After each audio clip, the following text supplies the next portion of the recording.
পাহাড়ের চূড়ায় উঠে গেলেন, ডাকতে আরম্ভ করলেন, ও আমার বংশের লোকেরা, ও আমার সম্প্রদায়ের লোকেরা, আমি যদি বলি পাহাড়ের পেছনে একদল ঘোড়সওয়ার তোমাদেরকে আক্রমণ করার জন্য রেডি হয়ে আছে, ও আমার মক্কাবাসী, আমার কথা তোমরা বিশ্বাস করবা নাকি? সবাই এক বাক্যে বলে দিল, বিশ্বাস করবো। সুবহানাল্লাহ। ও আমার মক্কাবাসী, আমি যদি বলি পাহাড়ের পেছনে একদল ব্যাটালিয়ন তোমাদেরকে অ্যাটাক করবে, আমি বললে বিশ্বাস করবা? মক্কাবাসী কি উত্তর দিয়েছিল জানেন? এত হেভি ওয়েটফুল একটা কথা বলেছিল। তারা বলেছিল, অবশ্যই বিশ্বাস করবো, কারণ মা জাররাবনা আলাইকা ইল্লা সিদকা, আমরা জীবনে কোনোদিন তোমার মুখে মিথ্যা শুনি নাই। সুবহানাল্লাহ করবেন না? ও মিয়া, যে এলাকায় আপনি জন্মগ্রহণ করলেন, আপনার শৈশব, কৈশোর, আপনার তারুণ্য, আপনার যৌবন যেখানে কাটালেন, ওই এলাকার লোকেরা যদি এক বাক্যে বলে তুমি যা বলবা তাই বিশ্বাস করব, কারণ তোমার তো মিথ্যা কইতে শুনি নাই। মা জাররাবনা আলাইকা ইল্লা সিদকা, we have never ever witnessed a single lie from you, আমরা জীবনে একটা মিথ্যা তোমার মুখ থেকে শুনি নাই। সুবহানাল্লাহ বলেন। দেখেন, এই কথার মাধ্যমে এক বাক্যে বিগত 40 বছরের সার্টিফিকেশন হয়ে গেছে। কথা বলেন ঠিক কিনা? বিগত 40 বছর আমার নবী মক্কায় কেমন লাইফ লিড করেছেন, এক বাক্যে সার্টিফিকেশন, মা জাররাবনা আলাইকা ইল্লা সিদকা। তখন বিশ্বনবী বললেন, ফাইন্নী নাযীরুল লাকুম বাইনা ইয়াদাই আযাবিন শাদীদ, যদি আমার কথা বিশ্বাস করো তাহলে জেনে রাখো, যদি মূর্তি পূজা আর এই শিরকি কর্মকাণ্ড ছেড়ে না দিয়ে এক আল্লাহর পথে ফিরে না আসো, কঠিন আযাব তোমাদের জন্য অপেক্ষা করছে। আওয়াজ করে পড়েন আল্লাহু আকবার। ফাইন্নী নাযীরুল লাকুম বাইনা ইয়াদাই আযাবিন শাদীদ, ভয়ঙ্কর তোমার শাস্তি তোমাদের জন্য অপেক্ষা করেছে, আমি সেই শাস্তির সতর্কতা দিতে এসেছি। তাহলে বিশ্বনবীর আরেকটা বৈশিষ্ট্য, তিনি সতর্কতাকারী। সুবহানাল্লাহ, তিনি সতর্ককারী।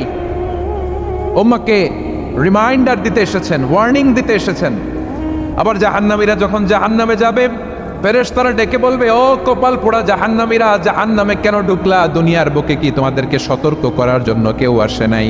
কুল্লামা উলকিয়া ফিহা ফাওজুন সাআলাহুম খাযানাতুহা আলাম ইয়াতিকুম নাযীর। সুবহানাল্লাহ পড়েন, আলাম ইয়াতিকুম নাযীর, কোন সতর্ককারী আসে নাই? বিশ্বনবী নাযীর হয়ে, সতর্ককারী হয়ে পৃথিবীতে আসলেন। তিনি জাহান্নামের ব্যাপারে উম্মাহকে সতর্ক করেছেন। জান্নাতকে যেমনি তিনি চমকপ্রদভাবে উম্মাহর সামনে পোট্রে করেছেন, চিত্রায়িত করেছেন, ঠিক অনুরূপভাবে ভয়ঙ্কর জাহান্নামকেও তিনি এই উম্মাহর সামনে পোট্রে করেছেন। জাহান্নামকে কিভাবে বিশ্বনবী উম্মাহর সামনে পোট্রে করলেন, চিত্রায়িত করলেন, শুনতে মনে চায়? সিলেটবাসী শুনতে মনে চায়? জান্নাতের কথা শুনে যেমনি জান্নাতে যাওয়ার ব্যাপারে আপনারা আগ্রহী হয়েছেন, জান্নাতের নাজ নেয়ামতের কথা শুনে, জান্নাতের ফিচার শুনে যেমনি জান্নাতে যাওয়ার ব্যাপারে আমরা উদ্বেলিত হয়েছি, উচ্ছ্বসিত হয়েছি, জাহান্নামের কথা শুনলে কিন্তু আমাদের কলিজা কেঁপে উঠবে।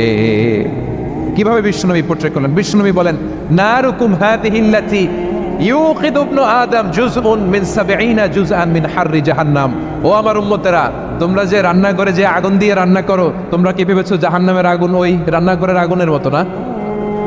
আপনারা কিচেনে যে রান্না করেন, এই রান্নাঘরের আগুন আর জাহান্নামের আগুন তো একই না? সিলেটের ভাইরা বুঝে থাকলে উত্তর দেন, কিচেনের রান্নাঘরের আগুন আর জাহান্নামের আগুন এক না? একরকম? বিশ্বনবী বলেন, জুজউন মিন ৭০ জুজআন মিন হাররি জাহান্নাম, জাহান্নামের আগুন দুনিয়ার আগুনের চেয়ে কমপক্ষে ৭০ গুণ বেশি তেজওয়ালা। জাহান্নামের আগুনকে আল্লাহ নাম দিয়েছেন নারুল্লাহ। এটা আল্লাহর আগুন, নারুল্লাহিল মুকাদা আল্লাতী তাত্তালিউ আলাল আফিদা, যেটা কলিজার মধ্যে যে ধরে যায়। দুনিয়ার আগুন হাতে লাগলে হাত জ্বলে, পায়ে লাগলে পা জ্বলে, জাহান্নামের আগুন দেহের যেই জায়গায় লাগুক না কেন, সাথে সাথে কলিজাটা জ্বলে ছাই হয়ে যাবে। নারুল্লাহিল মুকাদা আল্লাতী তাত্তালিউ আলাল আফিদা, জাহান্নামের আগুন গায়ে লাগলে আপনার কলিজা পড়ে ছাই হয়ে যাবে। ওই জাহান্নামে আমরা যেতে চাই? আমরা তো সবাই মিলে নাশিদ গাইলাম, জান্নাতে আমরা একা যাব না, সবাই মিলে যাব। ওই জাহান্নাম থেকেও সবাই মিলে বাঁচার দরকার আছে না নাই? কি ভয়ঙ্কর শাস্তির বর্ণনা যে বিশ্বনবী দিয়েছেন, এত বিস্তর আলোচনার সুযোগ আমার নাই। আমি শুধু সবচেয়ে হালকা পাতলা, দ্য লাইট পানিশমেন্ট, সবচেয়ে হালকা শাস্তি কি হবে এটা বলবো। বিশ্বনবী বলেন, ইন্না আহওয়ানা আহলিন নারি আযাবান ইয়াউমাল কিয়ামাতি লারাজুলুন তুদাউ ফি আখমাসি কদামাইহি জাবরাতান ইয়াগলি মিনহুমা দিমাগু। জাহান্নামের সবচেয়ে হালকা আযাব কি হবে শোনো? সবচেয়ে ভারী না হালকা? সবাই বলুন, জাহান্নামের সবচেয়ে কঠিন আযাব না হালকা? জাহান্নামের সবচাইতে হালকা আযাব হলো ওই ব্যক্তির আযাব যার পায়ে দুটো জাহান্নামের আগুনের জুতা পুড়িয়ে দেয়া হবে। ওই আগুনের উত্তাপে তার মাথার মগজগুলো ভাতের মারের মতো টপ টপ টপ টপ করে বেয়ে বেয়ে পড়বে। নাউজুবিল্লাহ পড়বেন না? আচ্ছা প্রিয় সিলেট, আওয়াজ করে বলেন, এইটা যদি সবচেয়ে, জাহান্নামের ভেতরে লক্ষ লক্ষ কোটি কোটি কাফের মুশরিককে দেওয়ার পরেও জাহান্নাম বলবে হালমিম মাজিদ, আরো আছে নাকি, আরো দাও। কোটি কোটি কাফেরের দল, মুশরিকের দল, সীমা লঙ্ঘনকারী দল, তাদেরকে যখন জাহান্নামে ফেলা হবে, বড় বড় পাথর খণ্ড জাহান্নামে ফেলা হবে, তারপরও জাহান্নাম বলবে হালমিম মাজিদ, আরো আছে নাকি, দাও, আরো দাও, আরো দাও। আমার ক্ষুধা নিবারণ হয় নাই। জাহান্নামে তো উত্তপ্ত হবে, জ্বলন্ত হবে, ভয়ঙ্কর হবে। জাহান্নামের এক অংশ আর এক অংশকে খেয়ে ফেলবে। আল্লাহু আকবার। ফেরেশতারাও টালমাটাল হয়ে যাবে। জাহান্নামের রক্ষী ফেরেশতারা কি করবে তারা নিজেরাও বুঝতে পারবে না। কোটি কোটি মুশরিক কাফেরদেরকে জাহান্নামে নিক্ষেপ করার পরেও জাহান্নাম ঠান্ডা হবে না, শান্ত হবে না, বলবে হাল মিম মাজিদ, আরো আছে নাকি, আরো দাও। তখন আল্লাহ তাআলার কুদরতি পা জাহান্নামের ভেতরে ঢুকিয়ে দিবেন। সুবহানাল্লাহ পড়তে পারলেন না মজা করে? কোনো কিছুতেই যখন জাহান্নামকে শান্ত করা যায় না, আল্লাহ তাআলা তার কুদরতি পা জাহান্নামে ঢুকিয়ে দিবেন। দেওয়ার সাথে সাথে জাহান্নাম থেকে আওয়াজ আসবে, কত কত বিইজ্জাতিকা ওয়া বিকদরিক, আল্লাহ বিইজ্জাতিকা ওয়া বিকারামিক, আল্লাহ আপনার ইজ্জতের কসম, যথেষ্ট হয়েছে, এনাফ এনাফ, আর লাগবে না। সুবহানাল্লাহ বলেন। ওই ভয়ঙ্কর জাহান্নামে আমরা যেতে চাই কেউ? আমরা সব সময় ওই জাহান্নাম থেকে আল্লাহর কাছে পানাহা চাই। আওয়াজ করে বলেন ঠিক কিনা? বিশ্বনবী সব সময় আল্লাহর কাছে আল্লাহর জান্নাত চাইতেন, আল্লাহর জাহান্নাম থেকে পানাহা চাইতেন। তিনি বলতেন আল্লাহুম্মা ইন্না নাসআলুকাল জান্নাতা ওয়া নাউযু বিকা মিনান নার। আল্লাহ তোমার কাছে জান্নাত চাই, তোমার জাহান্নাম থেকে পানাহা চাই। আবার আমরা যখন দোয়া পড়ি, আমরা পড়ি রব্বানা আতিনা ফিদ দুনিয়া হাসানাতাও ওয়া ফিল আখিরাতি হাসানাতাও ওয়া কিনা আযাবান নার। আল্লাহ দুনিয়ার কল্যাণ দাও, আখিরাতের কল্যাণ দাও, জাহান্নামের আগুন থেকে বাঁচিয়ে দাও, পড়ে আমিন। ওয়া কিনা আযাবান নার মানে কি? আল্লাহ তুমি আমাদেরকে বাঁচাও আগুনের শাস্তি থেকে। এটা বিশ্বনবীর সবচেয়ে প্রিয় দোয়া ছিল। নবী যখন তাওয়াফ করতেন, প্রতিটা তাওয়াফে তিনি এই দোয়াটা পড়তেন। রুকনে ইয়ামানি থেকে হাজরে আসওয়াদে যখন তিনি যেতেন, এই দোয়াটা পড়তেন, রব্বানা আতিনা ফিদ দুনিয়া হাসানা ওয়া ফিল আখিরাতি হাসানা ওয়া কিনা আযাবান নার। আল্লাহ দুনিয়ার কল্যাণ দাও, আখিরাতের কল্যাণ দাও। আল্লাহ জাহান্নামের আগুনের শাস্তি থেকে তুমি আমাদেরকে বাঁচাও। আওয়াজ করে সবাই করুন আমিন। তাহলে বিশ্বনবী ওই জাহান্নামের ব্যাপারে আমাদেরকে সতর্ক করেছেন। এজন্য আল্লাহ তাআলা বিশ্বনবীর নাম দিয়েছেন নাযীর, সতর্ককারী, ওয়ার্নার। আল্লাহ বলেছেন নবী আপনারে আমি শাহিদ মানে সাক্ষ্যদাতা বানালাম, মুবাশশিরান আপনারে আমি সুসংবাদদাতা বানালাম, নাযীরা আপনারে আমি সতর্ককারী বানালাম। 4 নম্বরে ওয়া দাঈয়ান ইলাল্লাহি বিইذনিহি, আপনারে আমি দাঈ ইলাল্লাহ বানালাম। সুবহানাল্লাহ পড়েন। আপনাদের মনোযোগ আছে না গেছে? মাশাআল্লাহ মনোযোগ আছে তো? আমি তো ভাবছি বোরিং হয়ে গেছে। স্লোগান দিতে মন চাচ্ছে। ওকে, স্লোগান ইজ অন।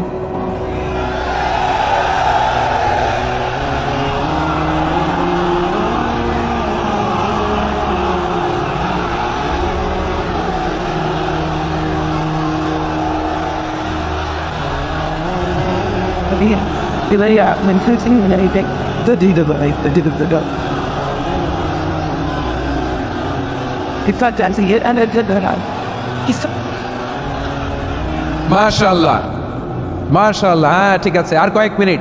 ঠিক আছে, আমার দিকে তাকাও, সাউন্ড হবে না, আমার দিকে তাকাও। বৈশিষ্ট্য কয়টা সবাই বলেনি? 5 আঙ্গুল এরকম উঁচু করে আওয়াজ করে আমাকে দেখিয়ে বলো তো বৈশিষ্ট্য কয়টা? বলে ফেলেছি কয়টা? রইল কয়টা? 4 নম্বরে দাঈয়ান ইলাল্লাহ, সবচেয়ে গুরুত্বপূর্ণ পয়েন্ট। আমার দিকে তাকাও, আমার সাথে কানেক্ট করো। অনেক কিছু বলার আছে, আমার দিকে তাকাও। দাঈয়ান ইলাল্লাহ, বিশ্বনবীকে আল্লাহ তাআলা দায়ী করে পাঠিয়েছেন। বিশ্বনবী কি মানব মণ্ডলীকে নিজের দিকে ডাকে? দুনিয়ার দিকে ডাকে? কার দিকে ডাকে? দাঈয়ান ইলাল্লাহ বিইذনি, আল্লাহর আদেশে আমি আপনাকে দায়ী করে পাঠিয়েছি। বিশ্বনবী মানব মণ্ডলীকে আল্লাহ তাআলার দিকে ডাকতেন। আল্লাহ তাআলা বলেন ومن أحسن قولا ممن دعا إلى الله وعمل صالحا وقال إنني من المسلمين। তার চাইতে ভালো কথা, শ্রেষ্ঠ কথা, কল্যাণকর কথা আর কার হতে পারে যে মানুষকে আল্লাহর দিকে ডাকে, সৎকর্ম করে আর বলে আমি হলাম মুসলমান। সুবহানাল্লাহ বলেন।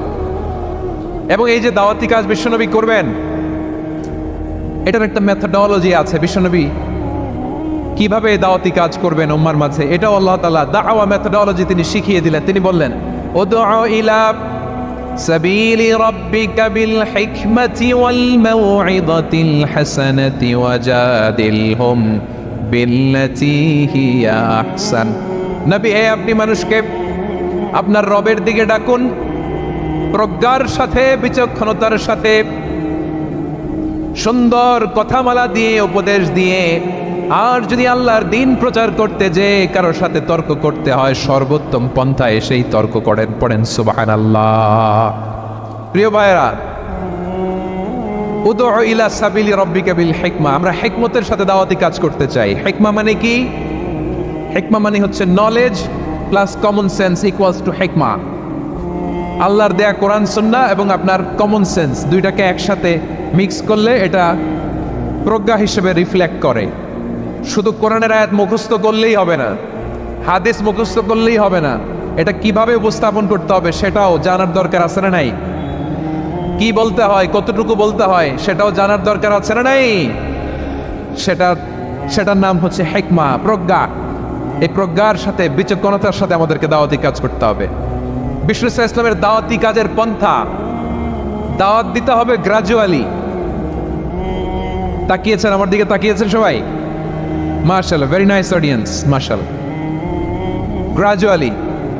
গ্রাজুয়ালি দাওয়াত দিতে হবে, একবারে সব না। সে যখন ইসলামে আসে একবারে আপনি সব চাপিয়ে দেবেন না। নতুন কেউ দিনে ফিরেছে, ইসলাম মানতে চায়, আপনি যদি বলেন তোর 5 ওয়াক্ত নামাজ পড়তে হবে, রোজা রাখতে হবে, তাহাজ্জুদ পড়তে হবে, তোর দাড়ি নাই কেন, তুই তো জাহান্নামে যাবি, এরকম অনেকে বলে কি বলে না? বলা যাবে না, এগুলো বলবেন না। দাওয়াত দিতে হবে গ্রাজুয়ালি, ধীরে ধীরে মানুষকে বোঝাতে হবে। একবারে ইসলামের সব মানুষ মানতে পারে না। আপনারা কি জানেন মদের বিধান, মদের হারাম হওয়ার বিধান একবারে আসে নাই। প্রথমে বলা হয়েছে মদে কিছু উপকারও আছে, ক্ষতিও আছে, তবে উপকারের চেয়ে ক্ষতি বেশি। সাহাবারা সাবধান হয়ে গেল। এরপর বিধান নাজিল হলো তোমরা নামাজে যাওয়ার আগে মদ খেও না। 5 বেলা সাহাবারা আর মদের কাছেও যেতেন না, আরো সাবধান হয়ে গেল। সব শেষে ইন্নামাল খামরু ওয়াল মাইসিরু ওয়াল আনসাবু ওয়াল আজলামু রিজসুম মিন আমালিশ শাইতান ফাজতানিবু। মদ, জুয়া এগুলো শয়তানের কাজ, এগুলো থেকে বিরত থাকো। সবাই মদ খাওয়া থেকে একেবারে বিরত রইল। মদের মটকা হাড়ি ভেঙে সবাই মদিনার রাস্তায় ঢেলে দিল। মদের পানিতে পুরো মদিনার অলি গলি সয়লাভ হয়ে গেল। বলেন সুবহানাল্লাহ।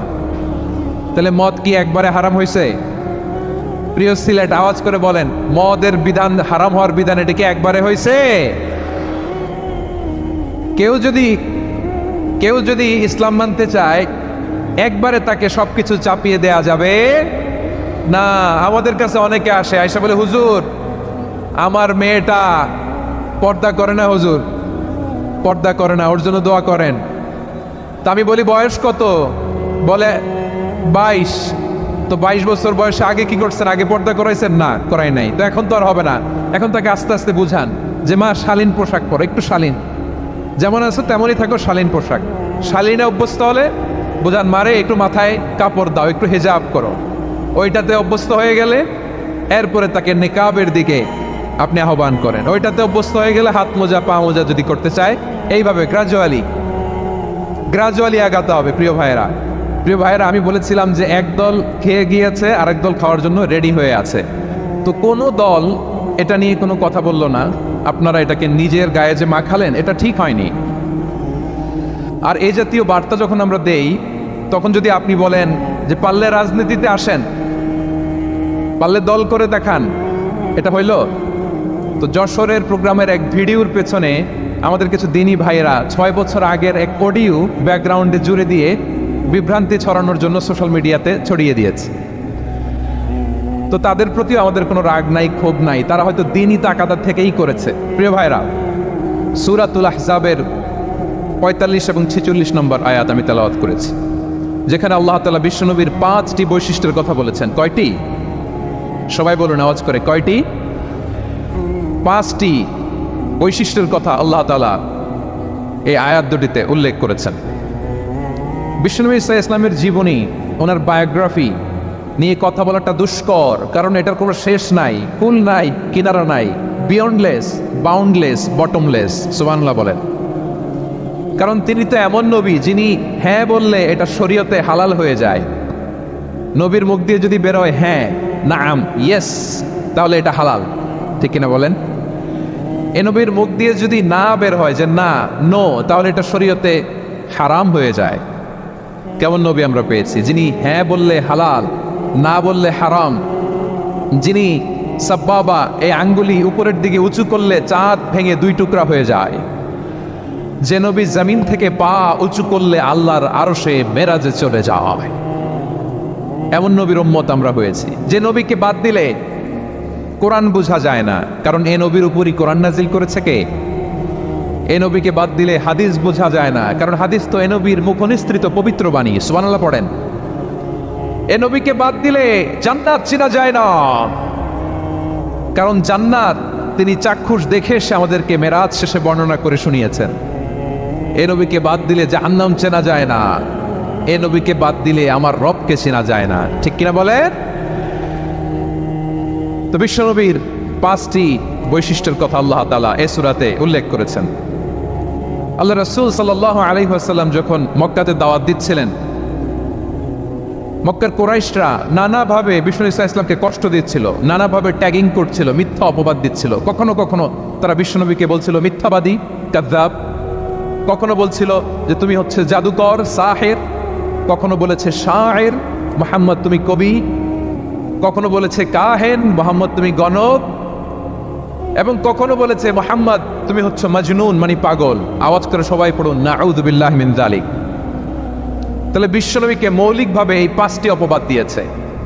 আমার কলেজের টুকরা সিলেটের ভাইরা, বিশ্বনবীর ব্যাপারে মিথ্যা অপবাদ মৌলিকভাবে দিয়েছে কয়টি? 5টি। বলেছে তুমি মিথ্যাবাদী, বলেছে তুমি গণক, তুমি কবি, তুমি পাগল, তুমি জাদুকর। বিশ্বনবীকে যে এই 5টি অপবাদ দেয়া হলো, আল্লাহ তাআলা এটা সহ্য করেননি। এই 5টি অপবাদের বিপরীতে আল্লাহ তাআলা বিশ্বনবীর 5টি চমৎকার বৈশিষ্ট্য উল্লেখ করে সূরাতুল আহজাবের 2টি আয়াত নাজিল করেছেন। আওয়াজ করে পড়েন আল্লাহু আকবার। 5টি চমৎকার বৈশিষ্ট্য সূরাতুল আহজাবের ভেতরে রব্বুল আলামিন উল্লেখ করে আমাদেরকে জানিয়ে দিচ্ছেন, ইয়া আইয়ুহান নাবিয়্যু ইন্না আরসালনাকা শাহিদান ওয়া মুবাশশিরান ওয়া নাযীরা ওয়া দাঈয়ান ইলাল্লাহি বিইذনিহি ওয়া সিরাজাম মুনীরা। পড়েন আল্লাহু আকবার। রব্বুল আলামিন ডেকে বলেন, ও নবী, নিশ্চয় আমি আপনাকে সাক্ষ্যদাতা রূপে প্রেরণ করেছি, সুসংবাদদাতা রূপে প্রেরণ করেছি, সতর্ককারী রূপে প্রেরণ করেছি, আল্লাহর দিকে আহ্বানকারী রূপে প্রেরণ করেছি, আর আলো দানকারী চেরাগ রূপে, প্রদীপ রূপে প্রেরণ করেছি। পড়েন সুবহানাল্লাহ। 5টা বৈশিষ্ট্য। 1 নম্বরে আল্লাহ তাআলা বলেন, হে নবী, নিশ্চয় আমি আপনাকে সাক্ষ্যদাতা হিসেবে প্রেরণ করেছি। সাক্ষ্যদাতা, বিষ্ণু ইসা ইসলাম সাক্ষ্য দিবেন, এজন্য শাহিদ। শাহিদ মানে সাক্ষ্যদাতা। আওয়াজ করে বলুন শাহিদ মানে কি? তিনি সাক্ষ্য দিবেন। মুবাশশির, 2 নম্বর বৈশিষ্ট্য হচ্ছে তিনি মুবাশশির। মুবাশশিরুম বিরাহমাতিল্লাহি ওয়া বিল জান্নাহ। তিনি আল্লাহর রহমতের সুসংবাদ দেন, তিনি আল্লাহর জান্নাতের সুসংবাদ দেন। সুবহানাল্লাহ পড়েন। 3 নম্বর বৈশিষ্ট্য হচ্ছে নাযীর, তিনি সতর্ককারী, ওয়ার্নার। তিনি সাবধান করতে এসেছেন, রিমাইন্ডার দিতে এসেছেন যে আল্লাহর পথে যদি না চলো, শিরকি কাজ যদি না থামাও, তাহলে এমন আযাব আসবে আল্লাহর পাকড়াও থেকে তুমি বাঁচতে পারবে না। তিনি নাযীর। বিষ্ণু ইসা ইসলামের 4 নম্বর বৈশিষ্ট্য হচ্ছে দাঈয়ান ইলাল্লাহ, তিনি আল্লাহর দিকে আহ্বানকারী। এই যে আমরা আমাদেরকে পরিচয় দেই যে আমরা দাঈ, বলি না? বলি যে উনি হচ্ছেন একজন দাঈ ইলাল্লাহ। বহু বচন আমরা বলি আদ-দুআত ইলাল্লাহ। এটা কোরআনের এই আয়াত থেকে এসেছে। সুবহানাল্লাহ পড়েন। ওয়াদাইয়ান ইলাল্লাহি বিইذনিহি, আল্লাহর আদেশে বিষ্ণু ঈসা ইসলাম আল্লাহর দিকে মানুষকে ডাকেন। এবং বিষ্ণু ঈসা ইসলামের 5 নম্বর বৈশিষ্ট্য হচ্ছে সিরাজাম মুনীরা, আলোদানকারী প্রদীপ, আলোকদীপ্ত প্রদীপ, যে আলো দিয়ে তিনি গোটা বিশ্বকে আলোকিত করেছেন। আওয়াজ করে পড়েন আল্লাহু আকবার। তাহলে মোট 5টি বৈশিষ্ট্য নিয়ে আমরা কথা বলবো বিশ্বনবীর। আওয়াজ করে বলুন কয়টি? 1 নম্বরে হচ্ছে শাহিদ, বিশ্বনবী সাক্ষী দিবেন। কি দিবেন? He will be witness for all prophets and for us. তিনি নবীদের উপরও সাক্ষী দিবেন, আবার উম্মতের উপরও সাক্ষী দিবেন। সুবহানাল্লাহ পড়েন। কিয়ামতের দিন আল্লাহ তাআলা প্রত্যেক নবীকে জিজ্ঞেস করবেন যে তুমি কি তোমার উম্মতের কাছে আমি যা যা পৌঁছাতে বলেছিলাম পৌঁছিয়েছো? নবীরা বলবে আল্লাহ আমি পৌঁছিয়েছি। নবীদের কথা ঠিক কিনা, সত্য কিনা, এর সপক্ষে তখন বিশ্বনবী সাক্ষী দিবেন। সুবহানাল্লাহ পড়েন। এজন্য রব্বুল আলামিন বলেন ফাকাইফা ইযা জি'না মিন কুল্লি উম্মাতিন বিশাহীদিন ওয়া জি'না বিকা আলা হাউলাই শাহীদা। তখন কেমন হবে যখন প্রতিটি উম্মত থেকে আমি একজনকে সাক্ষ্য হিসেবে বের করে আনবো, আর তাদের উপরে নবী আমি আপনাকে সাক্ষ্য বানাবো। পড়েন সুবহানাল্লাহ।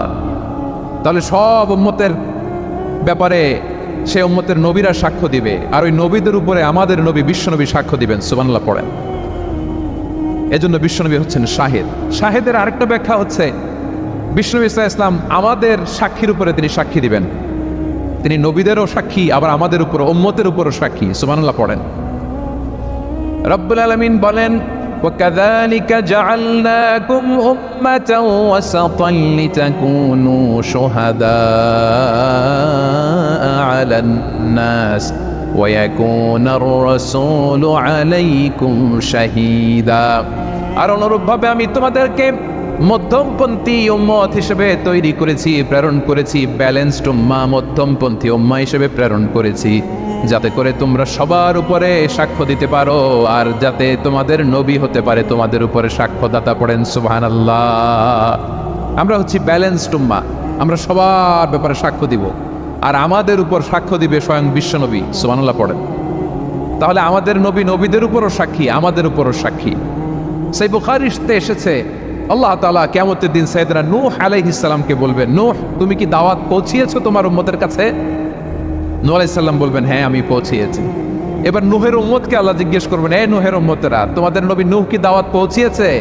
নূহের উম্মত বলবে না আল্লাহ, আমাদের কাছে কোনো সতর্ককারী আসে নাই, কোনো নবী টবি আসে নাই, কোনো দাওয়াতও আমরা পাই নাই, আপনারাও চিনি নাই, জান্নাতও চিনি নাই, জাহান্নামও চিনি নাই। নূহ আলাইহিস সালাম বিপদে পড়ে যাবেন। তখন আল্লাহ বলবেন নূহ তুমি বললা পৌঁছিয়েছো, তোমার উম্মত বলে কিছু পায় নাই। নূহ তোমার কি কোনো সাক্ষী আছে? তোমার কথা আর তোমার উম্মতের কথা তো মিলে না। তুমি বললা তুমি আমার নির্দেশনা দাওয়াত পৌঁছে দিয়েছো, কিন্তু তোমার উম্মত বলে পায় নাই। নূহ তোমার পক্ষে কোনো সাক্ষী আছে? নূহ আলাইহিস সালাম বলবেন আছে। কে? উম্মতে মুহাম্মাদী। তখন আমরা বলবো আল্লাহ, আল্লাহ নবী নূহ আলাইহিস সালাম তিনি আপনি যা যা বলেছেন ঠিক তা তা তার উম্মতের কাছে পৌঁছে দিয়েছে। এবার নূহের উম্মতের সাথে আমাদের ঝগড়া লাগবে। তারা বলবে তোমরা আসছো আমাদের হাজার হাজার বছর পরে, তোমরা কি করে জানলা? তোমাদের সাক্ষী কর্তব্য হবে না? আমরা তখন বলবো আমাদের কোরআনে তোমাদের নবীর নামে আল্লাহ তাআলা একটা সূরা নাজিল করেছেন, সূরাতে নূহ। আওয়াজ করে পড়েন আল্লাহু আকবার। আমরা বলবো আমাদের কোরআনে তোমাদের নবীর কথা আল্লাহ আমাদেরকে জানিয়েছেন, দিন রাত এক করে তোমাদের কাছে তিনি দাওয়াত পৌঁছেছেন। তোমরা কানের মধ্যে হাত দিয়ে রাখতা, চেহারাটা কাপড় দিয়ে ঢেকে রাখতা, আল্লাহর নবী নূহকে পিটিয়ে ছালা দিয়ে পেঁচিয়ে তোমরা পাহাড়ে তুলে রেখে আসতা, সব আমরা জানি। আমরা যখন বলবো এই কথা, নূহের উম্মত চুপসে যাবে। তখন আমরা সত্য বলেছি কিনা এটা আল্লাহ তাআলা জানতে চাইবে বিশ্বনবীর কাছে। তখন বিশ্বনবী আমাদের পক্ষে সাক্ষী দিবেন। আওয়াজ করে বলেন আল্লাহু আকবার। এজন্য আল্লাহ বলেন নবী আপনি হচ্ছেন সাক্ষ্যদাতা, সব নবীদের উপর আপনি হবেন সাক্ষী, আবার আপনার উম্মতের সাক্ষীর উপর আপনি হবেন সাক্ষী। তার মানে নবী গো কিয়ামতের কঠিন ময়দানে আপনি হবেন রাজ সাক্ষী। বিশ্বনবী কি সাক্ষী? আওয়াজ করে বলেন রাজ সাক্ষী, সব সাক্ষীর বড় সাক্ষী। এজন্য বিশ্বনবীকে আল্লাহ তাআলা প্রথম যে বৈশিষ্ট্যটা দিয়েছেন সেটা হচ্ছেন শাহিদ। তিনি সাক্ষ্যদাতা, witness for all messenger of God and for all of us. সুবহানাল্লাহ পড়েন। তাহলে 1 নম্বর বৈশিষ্ট্য বুঝতে পেরেছেন? বুঝতে পেরেছেন সবাই? মাশাআল্লাহ। এদিকে কি ভাই, এই যে জেনজি অফ সিলেট, কি তোমরা বসো না, দাঁড়াও না, যাও না, আসো না, চলে যাবা? এই লক্ষ মানুষ ঠেলে তোমরা যাইতে পারবা? হ্যাঁ,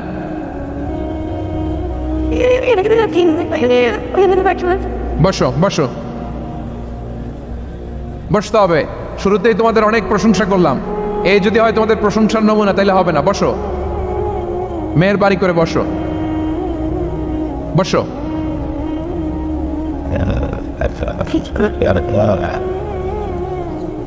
আওয়াজ করে তাকবীর দেন, আওয়াজ করে পড়েন লিল্লাহে তাকবীর। আরো জোরে আওয়াজ করে পড়তে হবে লিল্লাহে তাকবীর, লিল্লাহে তাকবীর। আমার প্রিয় সিলেটবাসী, আমার দিকে তাকান, আমার দিকে তাকান। জি, এরকম গ্যাদারিং হইলে পাবলিক ইভেন্ট বন্ধই করে দিতে হবে আমাদের। আমার দিকে তাকান। তাহলে আল্লাহ তাআলা বিশ্বনবীর 5টি বৈশিষ্ট্যের কথা বলেছেন। একটি বৈশিষ্ট্যের ব্যাপারে আমরা জানলাম, তিনি হচ্ছেন শাহিদ, সাক্ষ্যদাতা, সবার উপরে সাক্ষ্যদাতা। 2 নম্বর বৈশিষ্ট্য হচ্ছে মুবাশশিরা, তিনি সুসংবাদদাতা। সিলেটবাসী আওয়াজ করে আমার সাথে বলো, মুবাশশিরা মানে সুসংবাদদাতা। তিনি আল্লাহর রহমতের সুসংবাদ দেন, তিনি জান্নাতের সুসংবাদ দেন। এই উম্মতের মধ্য থেকে যারা গাফেল, যারা অবাধ্য, যারা সীমালঙ্ঘনকারী, তাদেরকে বিশ্বনবী আল্লাহর রহমতের সুসংবাদ দেন। তিনি বুঝান আল্লাহর দরবার 24/7, 24 ঘন্টা খোলা। আপনি যত বড় পাপী হন, আপনি যতই অন্যায় করেন না কেন, আল্লাহর রহমতের দরিয়া, আল্লাহর রহমতের দরজা আপনার জন্য খোলা আছে না নেই? জায়নামাজটা বিছিয়ে দেন, চোখের পানি ছেড়ে দেন, 2 রাকাত নামাজ পড়ে সেজদায় লুটিয়ে পড়ে কাঁদেন। যত গুনাহ আপনার হোক না কেন, আপনার গুনাহ মাফ করে কবুল করে নিবে কে? যারা প্র্যাকটিসিং, যারা ইমানদার, তাদেরকে বিশ্বনবী জান্নাতের সুসংবাদ দেন। আওয়াজ করে পড়েন সুবহানাল্লাহ। এজন্য রব্বুল আলামিন বিশ্বনবীর পরিচয় অন্য আয়াতে এভাবে তুলে ধরেন, ওয়ামা আরসালনাকা ইল্লা কাফাতান লিন-নাসি বাশীরাও ওয়া নাযীরা। নবী হে, আমি গোটা জগৎবাসীর জন্য আপনাকে সুসংবাদদাতা এবং সতর্ককারী করে জমিনে প্রেরণ করেছি। মুবাশশিরাম বিল জান্নাত, তিনি জান্নাতের সুসংবাদ দেন, তিনি আশা জাগান। নবীর কথা শুনলে মানুষ বুকে আশা ফিরে পায়। আমার নবী কাউকে হতাশ করেন না। হতাশা বিশ্বনবীর ডিকশনারিতে নাই। তিনি মানুষকে আশাবাদী করে তোলেন। বিশ্বনবীর কথা শুনলে মানুষের হৃদয় নরম হয়, তারা আশা ফিরে পায়। বিশ্বনবীর মুখ নিঃসৃত পবিত্র প্রতিটি কথাই আশা জাগানিয়া। সুবহানাল্লাহ পড়েন। আপনি প্রিয় নবীর মুখ নিঃসৃত বাণীগুলো পড়েন, কথামালাগুলো শোনেন, দেখবেন আশা পাবেন, বুকে আশা পাবেন, ভালোবাসা পাবেন। কারণ তিনি এমন সত্তা, এমন পার্সোনালিটি, তার কথা শুনলে হৃদয় নরম হয়ে যায়। মনে হয় হৃদয় খুলে তারে দিয়ে দেই, সব কথা যেন তারে বলা যায়। আওয়াজ করে বলেন ঠিক কিনা? সে কোন বন্ধু বলো বেশি বিশ্বস্ত, সে কোন বন্ধু বলো বেশি বিশ্বস্ত, কার কাছে মন খুলে দেয়া যায়, কার কাছে সব কথা বলা যায়, হওয়া যায় বেশি আশ্বস্ত। তার নাম আহমদ, বড় বিশ্বস্ত। সে কোন বন্ধু বলো বেশি বিশ্বস্ত, কার কাছে মন খুলে দেয়া যায়, কার কাছে সব কথা বলা যায়, হওয়া যায় বেশি আশ্বস্ত। তার নাম আহমদ, বেশি বিশ্বস্ত। যে জন কখনো ব্যথা দিতে জানে না, যে জনকে বলি মুছে দেহি বেদনা, যে জন কখনো ব্যথা দিতে জানে না, যে জনকে বলি মুছে দেহি বেদনা, হৃদয়ের হাহাকার কবুল করে নিতে আর কারে বুক এত প্রশস্ত, তার নাম আহমদ বেশি বিশ্বস্ত। এই সিলেট, এখানে কি কি সমস্যা? এখানে কি সমস্যা? এই যে জেনজি, এই যে লুক এট মি, এখানে তাকাও, আমার সাথে কথা বলো, ডিল উইথ মি। তোমরা ওদিকে তাকাচ্ছ কেন? ওই দিকে উত্তেজিত হচ্ছে কেন? আমার দিকে তাকাও, আমি তো তোমাদের মেহমান হয়ে এসেছি। হ্যাঁ, ইউ আর দ্য হোস্ট, তোমরা আজকের প্রোগ্রামের হোস্ট, আমি তোমাদের গেস্ট। তো এইরকম নমুনা করলে হবে? এই যে লক্ষ লক্ষ মানুষ বসে আছে, জায়গা পায়নি, লক্ষ লক্ষ জেনজি দাঁড়িয়ে আছে, কই এরকম তো করে না? হ্যাঁ, বসো বসো, মেহরবানি করে বসো বসো, আল্লাহর ওয়াস্তে বসো বসো। হ্যাঁ, আমার দিকে তাকাও, বসো। আর অল্প কয়েক মিনিট শেষ করে দিব আমি। এদিকে তাকাও, এইদিকে। হ্যাঁ, মাশাআল্লাহ, হ্যাঁ ঠিক হয়ে গেছে, মাশাআল্লাহ, হ্যাঁ ঠিক আছে ঠিক আছে। আরেকজনকে বসুন থামুন বলার দরকার নেই, নিজে নিজে বসে যাও। এতক্ষণ তো খুব শান্ত ছিলা, ভদ্র ছিলা, মাশাআল্লাহ, ঠিক আছে। হ্যাঁ, কেউ কারো দিকে কিছু ছুঁড়ে মারা যাবে না, পানির বোতল টিস্যু ছুঁড়ে মারা যাবে না, হয়েছে? ঠিক আছে ঠিক আছে। ওদিকে ব্যস্ত করছে, হ্যাঁ যা হবে মাশাআল্লাহ মাশাআল্লাহ, হ্যাঁ ঠিক আছে। আমি জানি এগুলো ভালোবাসা, এই ভালোবাসাগুলোই ডুবাবে আমারে।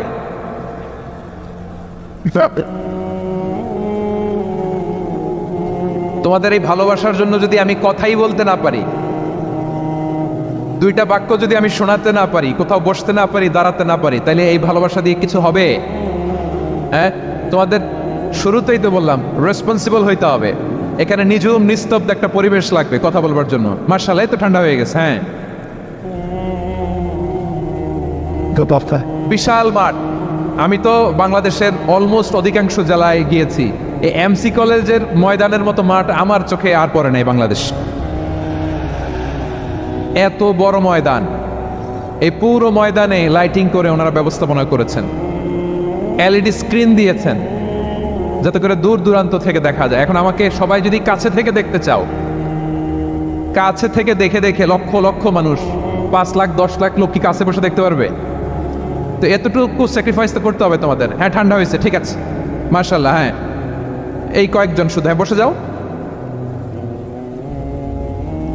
আল্লাহর ওয়াস্তে আমি সবাইকে দেখতে পাচ্ছি, আল্লাহর ওয়াস্তে মেহেরবানি করে চুপ থাকো। প্রিয় ভাইরা, বিশ্বনবী তিনি মানুষের হৃদয়ে আশা জাগান। আমরা মানুষকে ভয় দেখাই, ঠিক কিনা? আমরা ইসলামকে এমন কঠিনভাবে উপস্থাপন করি, মানুষ ভয় পেয়ে যায়। বিশ্বনবী মানুষকে ভয় দেখাতেন না, তিনি আশা দিতেন, ভরসা দিতেন। কানা রাসূলুল্লাহ সাল্লাল্লাহু আলাইহি ওয়াসাল্লাম ইযা বাআসা আহাদান মিন আসহাবিহি ফি আমরিহি কানা ইয়াকুল বাশশিরু ওয়ালা তুনাফিরু ইয়াসসিরু ওয়ালা তুআসসিরু।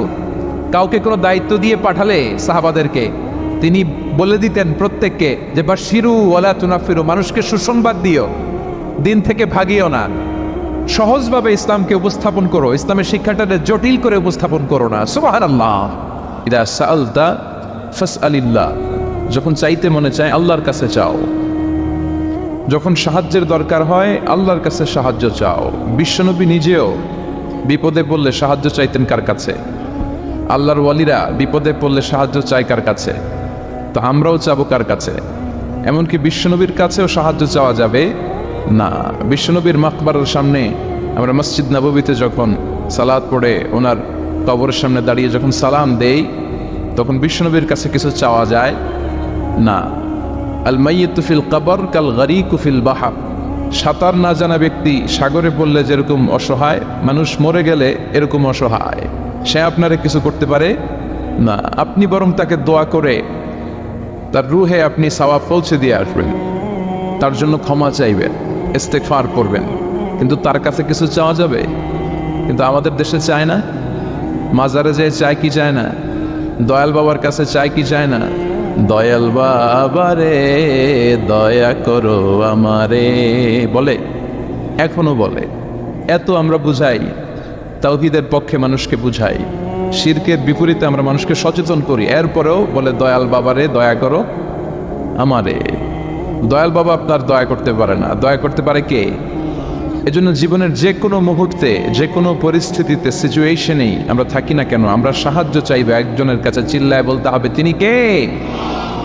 হাদিসে কুদসিতে আল্লাহ বলেন, লাউ আন্না আউওয়ালাকুম ওয়া আখিরাকুম ইনসাকুম ওয়া জিন্নাকুম, পৃথিবীর সব মানুষগুলো, সব জিনগুলো, সেদিন আদম থেকে শুরু করে up to the day of judgement, কিয়ামত পর্যন্ত যারা এসেছিল, যারা আছে, যারা আসবে, সবাই যদি একটা ময়দানে দাঁড়িয়ে যায় আর দাঁড়িয়ে যদি আল্লাহর কাছে চাইতে থাকে, আল্লাহ এটা দাও, গাড়ি দাও, বাড়ি দাও, নারী দাও, সম্মান দাও, একটার পর একটা যদি আল্লাহর কাছে চাইতে থাকে, আর আল্লাহ তাআলা যদি তাদের সব চাহিদা পূরণ করে দেয়, সবও যদি দিয়ে দেয়, আল্লাহ বলে আমার ভান্ডারের 1 ইঞ্চিও কমবে না। তো যার ধন ভান্ডার এত বিশাল, তাকে রেখে দিয়ে আমরা অন্য জায়গায় চাবো কেন? কথা বুঝতে পেরেছেন? এটার নাম হচ্ছে তাওহীদ, মানে আমাদের সবকিছু এক কেন্দ্রিক হবে। আমাদের চাওয়া পাওয়া, বাসনা, যন্ত্রণা, আকাঙ্ক্ষা সবকিছু আমরা কার কাছে বলবো? এটার নাম তাওহীদ। এটার নাম কি? তাওহীদেরি মুর্শিদ আমার মুহাম্মাদের নাম বলো, মুহাম্মাদের নাম। আল্লাহর নাম জপলে বুঝতে পারি আল্লাহরই কালাম বলো, মুহাম্মাদের নাম। ওই নামেরই রশি ধরে যাই আল্লাহর পথে, ওই নামেরই ভেলায় চড়ে ভাসি নূরের স্রোতে, ওই নামের বাতি জেলে দেখি আরশের মুকাম বলো, মুহাম্মাদের নাম। তাওহীদেরি মুর্শিদ আমার মুহাম্মাদের নাম বলো, মুহাম্মাদের নাম। চিল্লায় পড়েন আল্লাহু আকবার। তো এর নাম হচ্ছে তাওহীদ। তাওহীদ মানে হচ্ছে এক আল্লাহয় বিশ্বাসী হওয়া, ওয়াননেস অফ গড। আমাদের স্রষ্টা একজন। চিল্লায় বলতে হবে কয়জন? আরো জোরে বলেন কয়জন?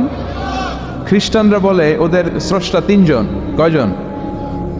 এটাকে আরবিতে বলে তাসলিম, ইংরেজিতে বলে ট্রিনিটি, বাংলায় বলে ত্রিত্ববাদ। খ্রিস্টানরা 3 খোদায় বিশ্বাসী, আর আমরা কয় খোদায় বিশ্বাসী? 1 খোদায়। খ্রিস্টানরা বলে আল্লাহ হচ্ছে একজন প্রভু, ঈসা আলাইহিস সালাম হচ্ছে দ্য সান অফ গড, আল্লাহর ছেলে। নাউজুবিল্লাহ পড়েন। আবার জিব্রাইল আলাইহিস সালামকেও আরেক খোদা মানে, তারা ওনাকে বলে দ্য হোলি স্পিরিট। কিন্তু আমরা বলি কুল হু আল্লাহু আল্লাহুস লাম ইয়ালিদ ওয়া লাম ইয়াকুল লাহু কুফুয়ান আহাদ। আমরা বলি আল্লাহ এক, অদ্বিতীয়, তিনি অমুখাপেক্ষী। গোটা বিশ্বের সবাই বিপদে পড়লে চায় কার কাছে? আল্লাহ চায় কার কাছে? হ্যাঁ, আল্লাহ কারো কাছে চায় না। এটাই হচ্ছে স্রষ্টা আর সৃষ্টির পার্থক্য।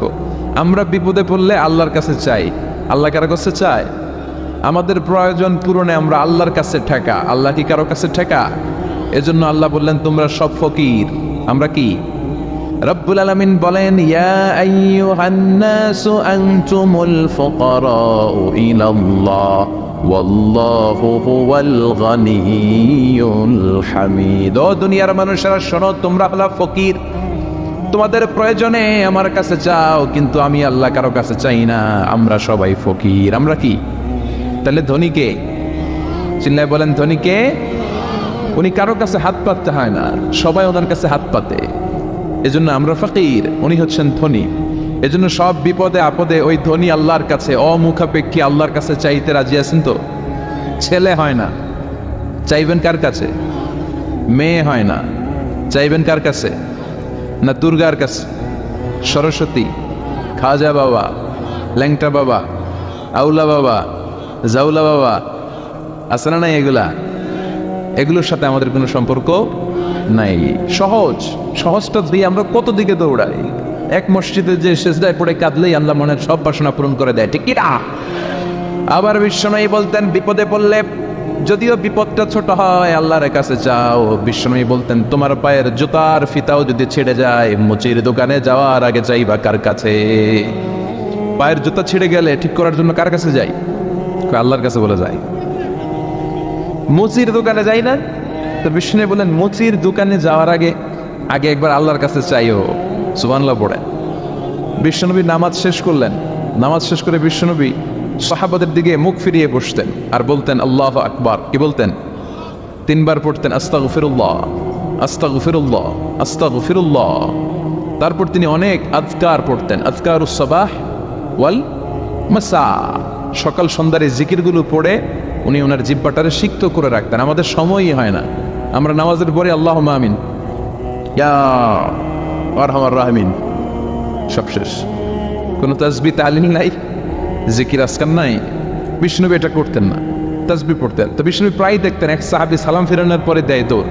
বিষ্ণুবী একদিন বলে, এক বসো, দৌড়াও কেন? কাজ আছে। বিষ্ণুবী বললেন, আরে তাসবিহ পড়ে, এটা বড় কাজ। সাহাবী বলে, ইয়া রাসূলুল্লাহ, আমি আল্লাহর কাছে কি চাবো? আমার তো চাওয়ার কিছু নাই। বিষ্ণুবী বললেন, লবণ চাও, লবণ। নুন চাও, এটা নুন। লবণটাও আল্লাহর কাছে চাইতে বলেছে। সুবহানাল্লাহ পড়বেন না? এজন্য বিপদে আপদে কার কাছে যাব? ছেলে হয় না, কে দিবে? মেয়ে নাই, কে দিবে? ছেলে মেয়ে দুইটাই লাগবে, কে দিবে? আবার দেখেন কাউরে আল্লাহ ছেলেও দেয় না, মেয়েও দেয় না, আছে না নাই? তাহলে দেওয়ার মালিক কিন্তু একজন। চিৎকার করে বলতে হবে, চিনি কে?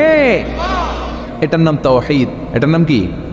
তাওহীদ। খবরদার, বিষ্ণু ইসা ইসলাম বলেন, মান কানা ইউমিনু বিল্লাহ ওয়াল ইয়াউমিল আখির ফালিউকরিম জারাহ। যে আল্লাহ বিশ্বাস করে আর আখিরাতে বিশ্বাস করে সেজন্য প্রতিবেশীর সাথে ভালো আচরণ করে। সুবহানাল্লাহ। কলিজা জুড়ায় যায় না আমার নবীর কথাগুলো শুনলে?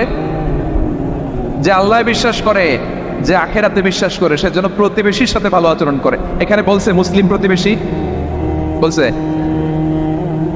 নামাজি প্রতিবেশী বলছে, আল্লাহ আল্লাহ প্রতিবেশী বলছে না।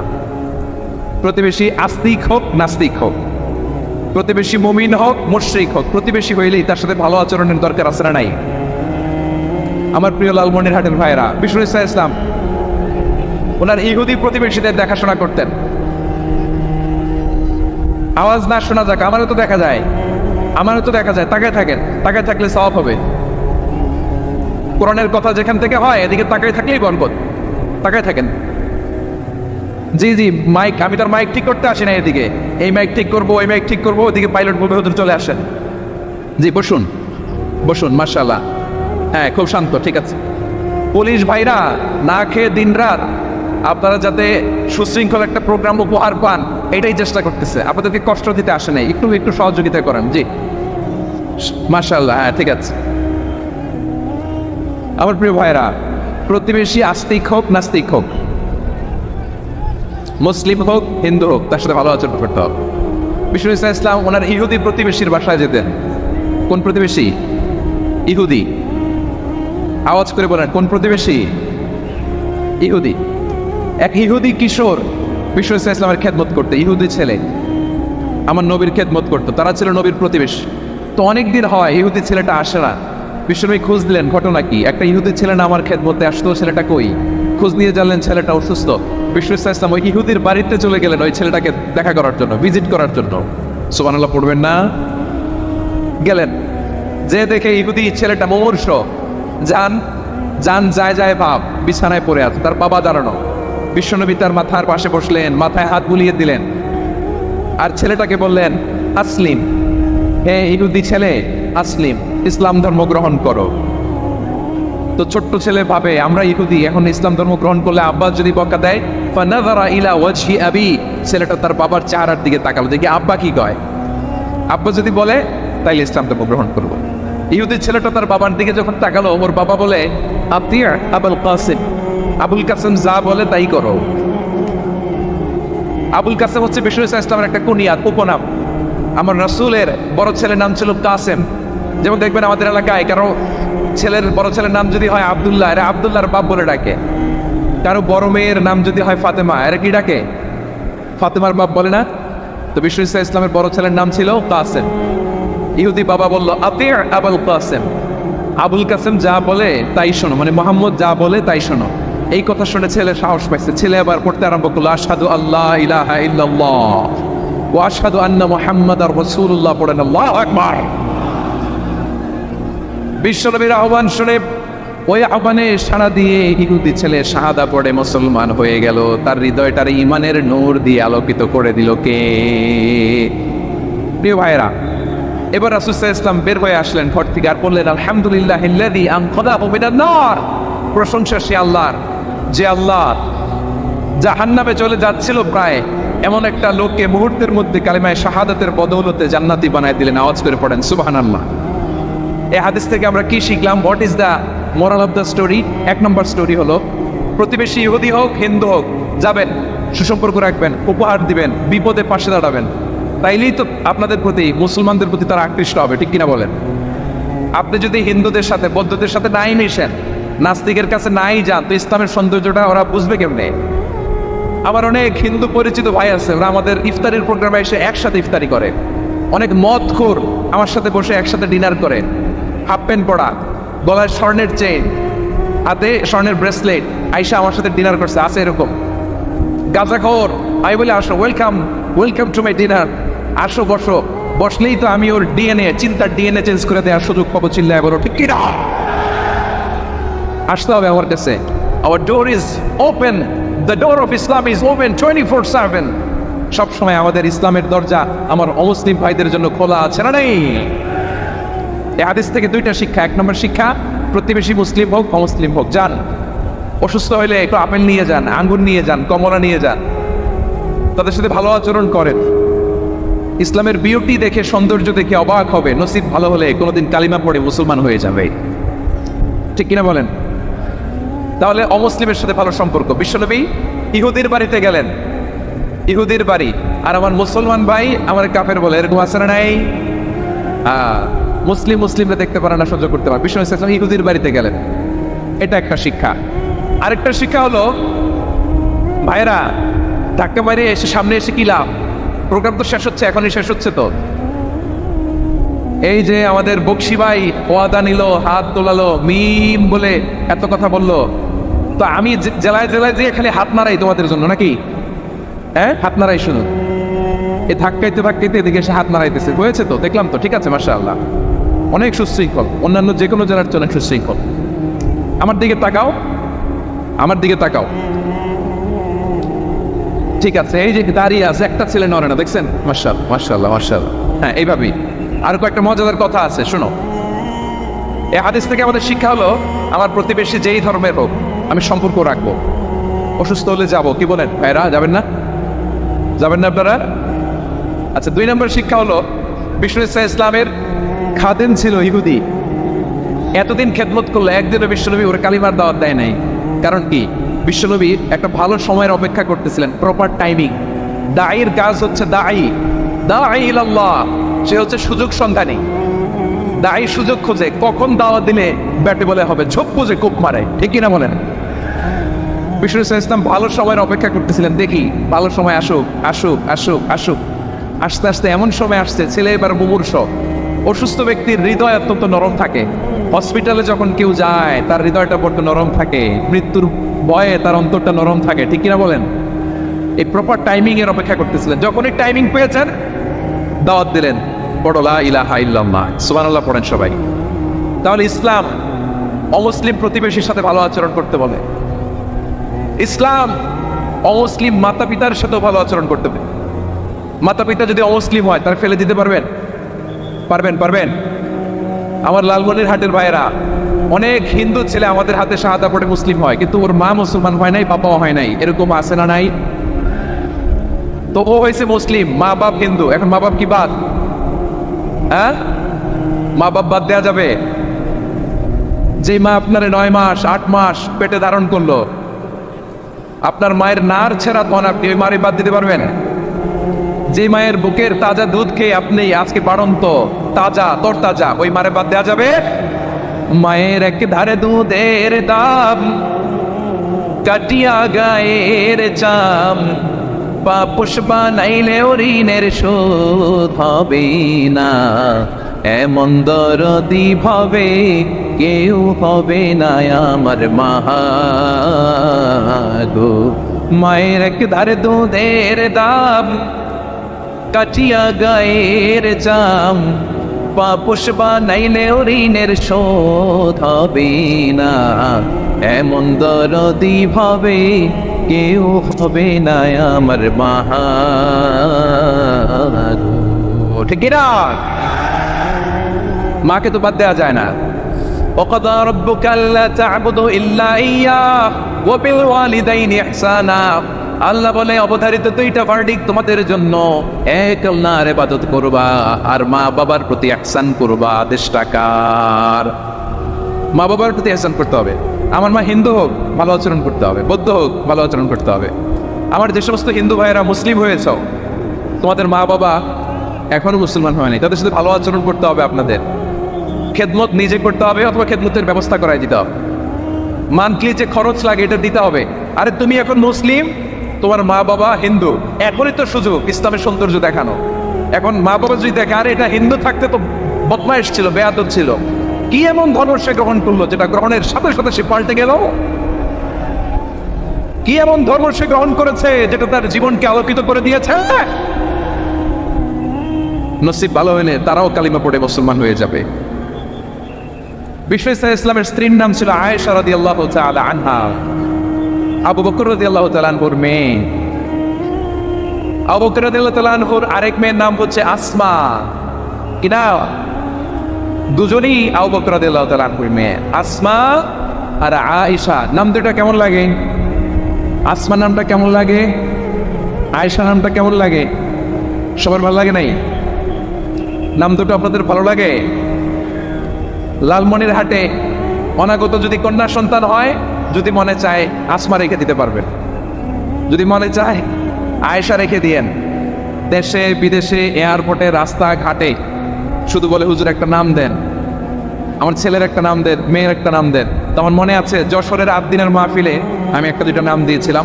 আজকে লালমনির হাটের এই প্রোগ্রামে কন্যা সন্তান যদি হয় দুটো নাম দিলাম, আসমা কিংবা আয়েশা। ইনশাআল্লাহ পড়েন। দুজন বোন, এক মায়ের নাম, বাবা এক মা দুজন। আয়েশা রাদিয়াল্লাহু তাআলা আনহার মায়ের নাম উম্মে রুমান, আর আসমা রাদিয়াল্লাহু তাআলা আনহার মায়ের নাম কুতাইলা বিনতে আব্দুল উজ্জা। আবু বকর রাদিয়াল্লাহু তাআলা আনহু 4টা বিয়ে করেছিলেন। তো একই ঘটনা ঘটেছে এই ফ্যামিলিতে। আসমা ইসলাম ধর্ম গ্রহণ করে মুসলিমা, কিন্তু তার মা কুতাইলা মুশরিকা। আই রিপিট, বোঝার জন্য আমি আবারও বলি, আসমা রাদিয়াল্লাহু তাআলা আনহা মুসলিমা, আর আসমার মা কুতাইলা, আওয়াজ করে বুঝে থাকলে বলেন, আসমার মা মুশরিকা। তার মানে মেয়ে মুসলিম, মা অমুসলিম, বেজাল আসরা নাই। কিন্তু কুতাইলা আর ধৈর্য ধারণ করতে পারে না। নার ছেড়া ধন, কলিজার টুকরা ধন, কলিজার টুকরা সন্তান আসমারে দেখতে বড্ড মন চায়। সাইয়েদনা আসমা রাদিয়াল্লাহু তাআলা আনহা মক্কা থেকে হিজরত করে মদিনায় চলে গেলেন। হুদাইবিয়ার পর যখন মক্কা মদিনার ট্রাফিক স্বাভাবিক হলো, মক্কার লোক মদিনায় যায়, মদিনার লোক মক্কায় আসে। কুতাইলা কলিজার টুকরা সন্তান আসমারে দেখার জন্য কিছু উপহার নিয়ে বিশাল মরু পথ পাড়ি দিয়ে মক্কা থেকে মদিনায় যায়। সুবহানাল্লাহ বলে। এখন মা আসছে মেয়ের সাথে দেখা করতে, মেয়ে তো আর দেখা দেয় না। মেয়ে ভাবছে আমার মা তো মুশরিকা, অপবিত্রা, তার সাথে কি দেখা দেওয়া যাবে? বিশ্বনবীর দরবারে চলে গেলেন। সুবহানাল্লাহ বলেন। কি সৌভাগ্যবান ছিল তারা, মাসলা জানার দরকার হলেই নবীর দরবারে চলে যেত। ঘরে বউয়ের সাথে ঝগড়া হলে নবীর দরবারে চলে যেত। অনেক সাহাবী বলে আমার পেটে ক্ষুধা লাগলেও আমি নবীর কাছে চলে যেতাম, কারণ নবীর চেহারার দিকে তাকালেই আমার পেটের ক্ষুধা মিটে যেত। সাইয়েদনা আসমা রাদিয়াল্লাহু তাআলা আনহা বিশ্বনবীর কাছে চলে গেলেন, যে বললেন ইয়া রাসূলুল্লাহ, হে ইয়া হাবিবাল্লাহ, ইন্না উম্মি কাদিমাতুন ইলাইয়া ওয়া হিয়া রাগিবা। আমার মা মক্কা থেকে অনেক দূর মরুর পথ পাড়ি দিয়ে উপহার সামগ্রী নিয়ে মদিনায় আমার সাথে দেখা করতে এসেছে গো নবী। আমার জানতে বড্ড ইচ্ছে হয় আমি আমার মুশরিকা মাখা করতে পারবো কিনা। আফা আসিলুহা, আগে যেমনি আমি আমার মায়ের সাথে ভালো আচরণ করতাম, যেমনি আমি আমার মায়ের সাথে সদাচরণ করতাম গো নবী, এখন আমি মুসলিমা, মা মুশরিকা, এখনো কি আগের মতো সদাচরণ করতে পারবো নাকি? বিশ্বনবী বললেন নাম সিদিহা, এরে আসমা, অবশ্যই অবশ্যই, আগে ঠিক যেমন তুমি তোমার মায়ের সাথে ভালো আচরণ করতে, এখনো তেমনি আগের মতো ভালো আচরণ করবা। আওয়াজ করে পড়েন সুবহানাল্লাহ। কি ইসলাম আমরা পেয়েছি! কত ব্রড মাইন্ডেড আমাদের ইসলাম, কত ওপেন মাইন্ডেড ইসলাম, কত ওপেন আপ করতে পারে, চিন্তা করতে পারেন। বিশ্বনবী বললেন হ্যাঁ অবশ্যই, নাম সুলিহা, আগে যেমনি ভালো আচরণ করছো আসমা, এখন ওইরকমই করো, পারলে আরো বাড়াই করো। সুবহানাল্লাহ বলেন। তাহলে আমার যে হিন্দু ভাইয়েরা, হিন্দু বোনেরা, ইমানের দৌলতে আপনি ধন্য হয়েছেন, আপনার আম্মা আব্বা এখন মুসলমান হয় নাই, তাদের জন্য দোয়া করেন, তাদের জন্য দোয়া করেন, আল্লাহ যেন তাদেরকেও ইমানের দৌলত দান করে। আমরা সবাই পড়ি আমিন, আরো জোরে পড়েন আমিন। এখন বলেন, ইসলাম কি ন্যারো মাইন্ডেড রিলিজিয়ান না ব্রড মাইন্ডেড? লালমনিরহাটের যুবক ভাইরা আওয়াজ করো, ইসলাম কি ন্যারো মাইন্ডেড না ব্রড মাইন্ডেড? কতটা ব্রড মাইন্ডেড দেখেন, বিশ্বনবী সাল্লাল্লাহু আলাইহি সাল্লাম অমুসলিমরা যদি নবীকে উপহার দিত, ওই উপহারও বিশ্বনবী গ্রহণ করতেন। সুবহানাল্লাহ পড়েন। আপনার অমুসলিম বন্ধু যদি উপহার দেয়, সেটাও আপনি নিতে পারবেন, যেটা নেওয়া জায়েজ। কিন্তু আপনার বন্ধু যদি আপনার মদের বোতল দেয়, নিতে পারবেন? হ্যাঁ, মদের বোতল দিলে পারবেন না। আপনার বন্ধু যদি আপনার পর্ক দেয়, পর্ক, শুকরের গোশত মিশ্রিত কোনো খাবার, ওটা নিতে পারবেন না। হালাল যে কোনো জিনিস নিতে পারবেন। বিশ্বনবী সাল্লাল্লাহু আলাইহি ওয়াসাল্লাম অমুসলিমদের দেয়া হাদিয়া গ্রহণ করতেন। কেমন নবী ছিলেন? আমার নবীরে চিনে নেন, আমার নবীর অ্যাটিটিউড জেনে নেন। বিশ্বনবী সাল্লাল্লাহু আলাইহি ওয়াসাল্লাম যখন কোনো জনপদে যেতেন, 3টা অপশন নিয়ে যেতেন। প্রিয় ভাইয়েরা, আওয়াজ করে বলতে হবে, কোনো জনপদে গেলে আমার নবীর অপশন থাকতো কয়টা? আমার মতো 3 আঙ্গুল উঁচু করে দেখান আর বলুন, আমার নবী কোনো জনপদে গেলে কয়টা অপশন নিয়ে যেতেন? 1 নম্বর অপশন, আসলিম তাসলাম। নতুন এলাকায় গেলে বলতেন আসলিম তাসলাম, ইসলাম ধর্ম গ্রহণ করো, শান্তিতে থাকবা, আমরা ভাই হয়ে যাবো, আমরা ভাই ভাই, ইসলাম মানো, আমরা ভাই ভাই। অপশন নাম্বার কত? 1। যদি বলে না ইসলাম মানবা না, ওকে, অপশন নাম্বার 2, মুসলিম হওয়ার দরকার নাই, লা ইকরাহা ফিদ্দিন, ইসলামে কোনো বাড়াবাড়ি নাই। খ্রিস্টান আসো থাকো, বৌদ্ধ আসো থাকো, ইহুদি থাকতে চাও থাকো, কিন্তু আমরা যেহেতু রিজিওনাল সুপার পাওয়ার, আমাদের আন্ডারে থাকো, ট্যাক্স দিয়া থাকো, এটার বলে জিজিয়া। আলেম যারা আছেন বুঝবেন, এটার আরবিতে কি বলে? জিজিয়া। You pay us the tax, we will give you the security. তোমরা ট্যাক্স দিবা, আমরা সিকিউরিটি দিব, আমাদের আওতায় থাকবা, কেউ তোমাদেরকে আক্রমণ করতে পারবে না, আমরা নিরাপত্তা দিব। সুবহানাল্লাহ বলেন। এটা অপশন নাম্বার কত? আচ্ছা, বুঝে থাকে বলেন, 1 নম্বর অপশন কি ছিল? ইসলাম। ইসলাম মানেও শান্তিতে থাকবা, ভাই ভাই, আমরা ভাই ভাই। অপশন নাম্বার 2, ট্যাক্স দাও, আমরা নিরাপত্তা দিব, মুসলিম হওয়া লাগবে না। এখন 1 নম্বরও মানে না, 2 নম্বরও মানে না, মুসলিম হবো না, ভালো, খ্রিস্টান থাকো, ট্যাক্স দাও, আমরা সিকিউরিটি দিব না, এইটাও মানে না। বিষ্ণু বলেন, তাহলে তলোয়ার আমাদের আর তোমাদের মাঝে ফয়সালা করবে। মুসলিমও হওয়া না, ট্যাক্স দিবা, নিরাপত্তা দিব, আমরা সুপার পাওয়ার, আমাদের আন্ডারে থাকবে, এটাও না। তাহলে তোমাদেরকে তো আমরা বিশ্বাস করতে পারি না, কখন না কখন বিশ্বাসঘাতকতা করো, কার সাথে মিলে হাত মিলাও, তলোয়ার আমাদের মাঝে ফয়সালা করবে। তখন তিনি জেহাদের সশস্ত্র সংগ্রামের ঘোষণা দিতেন। সুবহানাল্লাহ পড়েন। দেখেন, পশ্চিমারা জেহাদকে এইভাবে চিত্রায়িত করে না, ওরা জেহাদ বলতে বোঝায় তলোয়ার, হাত কাটো, গলা কাটো, না, জেহাদ সশস্ত্র সংগ্রাম 3 নম্বরে। অধিকাংশ ক্ষেত্রেই বিশ্বনবীর সুন্দর আচরণ দেখে, আরে আমার নবীর যে নুরানি চেহারা, অনেকে তো কেবল সির্ফ চেহারাটা দেখেই কালিমা পড়ে মুসলমান হয়ে গিয়েছে। যারা মুসলিম হয় নাই, তারা তাদের ইসলামেই বলবৎ ছিল, ট্যাক্স দিয়ে ইসলামের আন্ডারে ছিল। যারা এটাও মানে নাই, ওইটাও মানে নাই, তাদের বিরুদ্ধে জেহাদ। বিষ্ণু ইসলাম 7ম হিজরিতে যখন খায়বার বিজয়ের পরে ইসলাম রিজিওনাল সুপার পাওয়ার হিসেবে আত্মপ্রকাশ করলো, বিশ্বনবী চিঠি লিখলেন অন্যান্য সুপার পাওয়ারের কাছে, রাষ্ট্রীয় চিঠি লেখে এক রাষ্ট্রপ্রধান আরেক রাষ্ট্রপ্রধানের কাছে। ঠিক কিনা বলেন? জানেন না আপনারা? এই যে 24-এর ছাত্র নাগরিক অভ্যুত্থানে, এই অভ্যুত্থান যখন শুরু হয়, আমি তখন সাউথ আফ্রিকাতে, একটা স্ট্যাটাস দিয়েছিলাম, গোটা নয়, গোটা দেশ সংস্কার করা লাগবে। শুধু বাংলাদেশ নয়, সারা বিশ্বের বাংলা ভাষাভাষী লোকেরা এই আন্দোলনের সাথে সমর্থন তারা করেছে, এটাকে সাপোর্ট করেছে, তারা সমর্থন দিয়েছে। আমাদের ইউনাইটেড আরব আমিরাতের বাংলাদেশি ভাইরা, তারা সেখানে রাস্তায় নেমে এসেছিল, জানেন? ওইখানে ডেমনস্ট্রেশন করা যায় না, সেখানকার সরকার তাদেরকে যাবজ্জীবন দিয়েছিল। তখন আমাদের এই যে প্রধান উপদেষ্টা ডক্টর মোহাম্মদ ইউনূস সরাসরি G2G বলে, এটারে G2G, government to government, G2G, উনি চিঠি লিখলেন যে তাদেরকে, ইউর হাইনেস, এ সম্মানিত আমির, আপনি আমার এই চিঠির কারণে আমার সম্মানে এই 53 জন বাংলাদেশিকে মাফ করে দেন। এই চিঠির বদলতে বেকসুর খালাস পেয়ে গিয়েছিল আমাদের ভাইরা। জানেন না এই ঘটনা আপনারা? তাহলে গভর্নমেন্ট টু গভর্নমেন্ট চিঠি দেওয়া হয়। 7ম হিজরিতে বিশ্বনবী ইসলাম সব সুপার পাওয়ারের কাছে চিঠি দিলেন, রোমান সম্রাটের কাছে, পারস্য অধিপতির কাছে, মিশরের অধিপতির কাছে সবার কাছে চিঠি লিখলেন। চিঠির ভাষা ছিল এরকম, মিন মুহাম্মাদিন রাসূলিল্লাহ ইলা মুকাওকিস আযীমিল কিবত। মুহাম্মদ রাসূলুল্লাহর পক্ষ থেকে মিশরের বাদশার কাছে, আসলিম তাসলাম, ইসলাম মানুষ শান্তিতে থাকবা, সালামুন আলা মান ইত্তাবা আল হুদা, শান্তি তার জন্য যে হেদায়েতের অনুসরণ করে। সুবহানাল্লাহ পড়েন। তো এই চিঠি অনেকে ভালোভাবে রিসিভ করেছে, অনেকে এই চিঠি পাওয়ার পরে নবীর কাছে আবার ইন রিটার্ন উপহার পাঠিয়েছে। কি পাঠিয়েছে? উপহার। মিশরের বাদশাহ মুকাওকিস তিনি বিশ্বনবীকে বিশাল এক উপহারের ডালি পাঠিয়েছেন। মিশরের বাদশাহ মুকাওকিস ছিলেন ধর্মে খ্রিস্টান। লালমনিরহাটের ভাইয়েরা আওয়াজ করে বলেন, মিশরের বাদশাহ ধর্মে কি ছিল? খ্রিস্টান। কি উপহার দিয়েছিল আমার নবীকে? শুনতে মনে চায়? আওয়াজ নাই লালমনিরহাটের গলায়, শুনতে মনে চায়? 1000 স্বর্ণমুদ্রা, 1000 স্বর্ণমুদ্রা। দুইটা খ্রিস্টান দাসী, একজনের নাম মারিয়া বিনতে শামাউন আল কিবতিয়া, আরেকজনের নাম সিরিন বিনতে শামাউন আল কিবতিয়া। একজন খ্রিস্টান দাস 20 থান কাপড় জামা বানানোর জন্য, আমরা নবী যেন সেলাই করে জামা বানাতে পারে এজন্য 20 থান কাপড়, 20 থান ফাইন গার্মেন্ট। সুবহানাল্লাহ বলবেন না? এরপরে একটা গাধা যেটার নাম ছিল ওফাইর, আর একটা খচ্চর, এটার নাম ছিল দুলদুল। খচ্চর চিনেন? গাধা আর ঘোড়ার ক্রসিং এ যে প্রাণীটা দুনিয়াতে আসে ওটার খচ্চর বলে। তো এই যে সুপার পাওয়ার খ্রিস্টান বাদশার কাছে নবী চিঠি লিখলেন, ওই খ্রিস্টান বাদশা আমার নবীকে উপহার দিল। বিশ্বনবী এই উপহারগুলো সানন্দে গ্রহণ করেছে। সুবহানাল্লাহ পড়বেন না?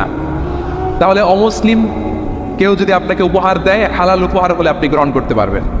অনুরূপভাবে পারস্যের বাদশা রোম সম্রাট বিশ্বনবীকে উপহার পাঠিয়েছেন। আমার নবী সবগুলো উপহার গিফট গ্রহণ করেছেন। সুবহানাল্লাহ বলেন। তাহলে প্রিয় লালমনিরহাট আওয়াজ করে বলুন, ইসলাম কি ন্যারো মাইন্ডেড রিলিজিয়ন না ব্রড মাইন্ডেড? আম্মাজান আয়েশার কাছে মাসআলা জানতে চায় মেয়েরা, হে আম্মাজান, অগ্নি উপাসকেরা তাদের ঈদের দিন নওরোজের সময় আমাদেরকে পাখি দেয়, নেওয়া যাবে? উনি বললেন, ওরা জবাই করে দিলে নেওয়া যাবে না, কিন্তু ওরা যদি ফলমূল এরকম খাবার দেয় এগুলো নেওয়া যাবে। তার মানে অমুসলিমদের দেয়া উপহার এটা গ্রহণ করা যায়। সুবহানাল্লাহ বলেন। শুধু তাই নয়, বিশ্ব ইসলাম অমুসলিমদের সাথে আর্থিক লেনদেনও করেছেন, ফিনান্সিয়াল ডিলিং করেছেন। অমুসলিমদের সাথে প্রয়োজনে আপনি ফিনান্সিয়াল ডিলিং করতে পারবেন। আমরা প্রায় দেখি বাজারের মিষ্টির দোকানগুলো আমার হিন্দু ভাইদের। লালমনিরহাটে মিষ্টির দোকান, দইয়ের দোকান কারা চালায়? হিন্দুরা চালায় না। তারপরে যে বারবার সব চুল কাটে যে নাপিত, অধিকাংশ নাপিতের দোকানে কারা? আমার হিন্দু ভাইরা। তারপরে চুল কাটতে পারবেন কিনা? পারবেন কিনা বলেন? পারবেন। তার দোকান থেকে দই মিষ্টি কিনতে পারবেন কিনা?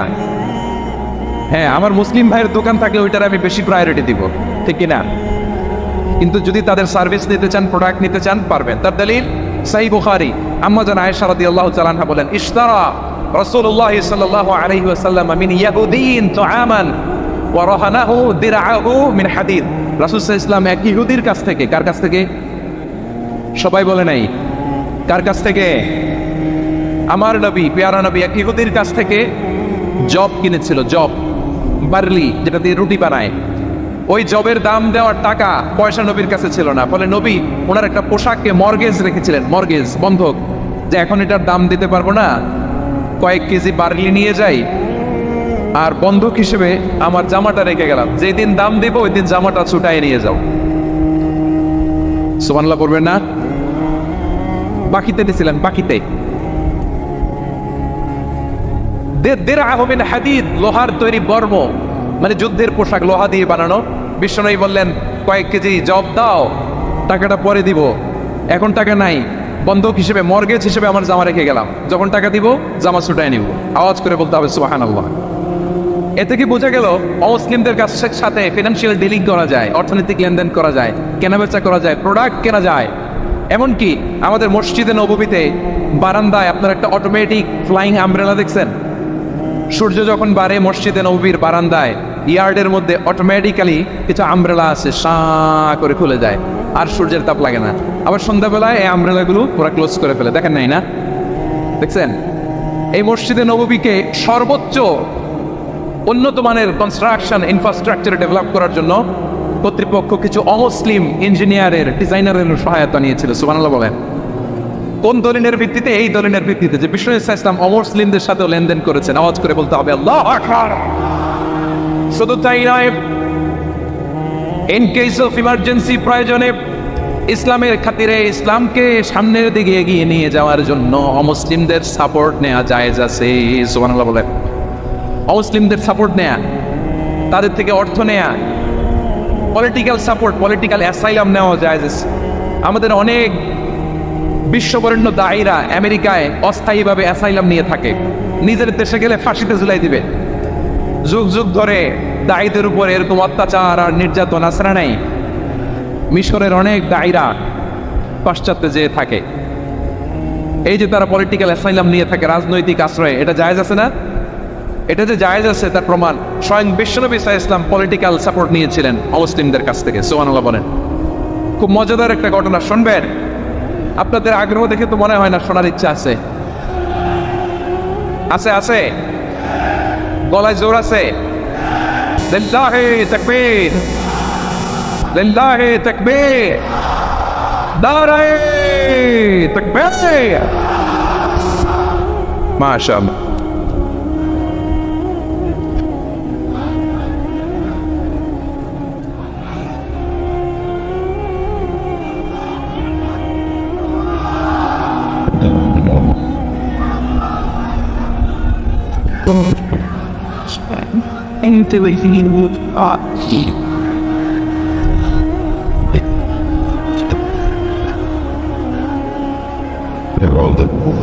মাশাআল্লাহ মাশাআল্লাহ।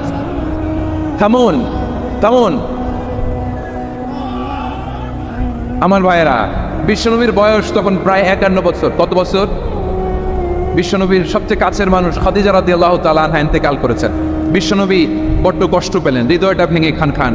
যিনি ঘরের ভেতরে বিশ্বনবীকে সান্ত্বনা দিতেন, ভালোবাসা দিতেন, বাইরে গেলে কুরাইশরা বকাঝকা করে, অত্যাচার করে, কিন্তু আম্মা জান খাদিজা রাদিয়াল্লাহু তাআলা আনহা ঘরটারে এমন শান্তির নীড় বানায় রেখেছেন, এই ঘরের ভিতরে ঢুকলে বিশ্বনবীর কলিজাটা ঠান্ডা হয়ে যেত।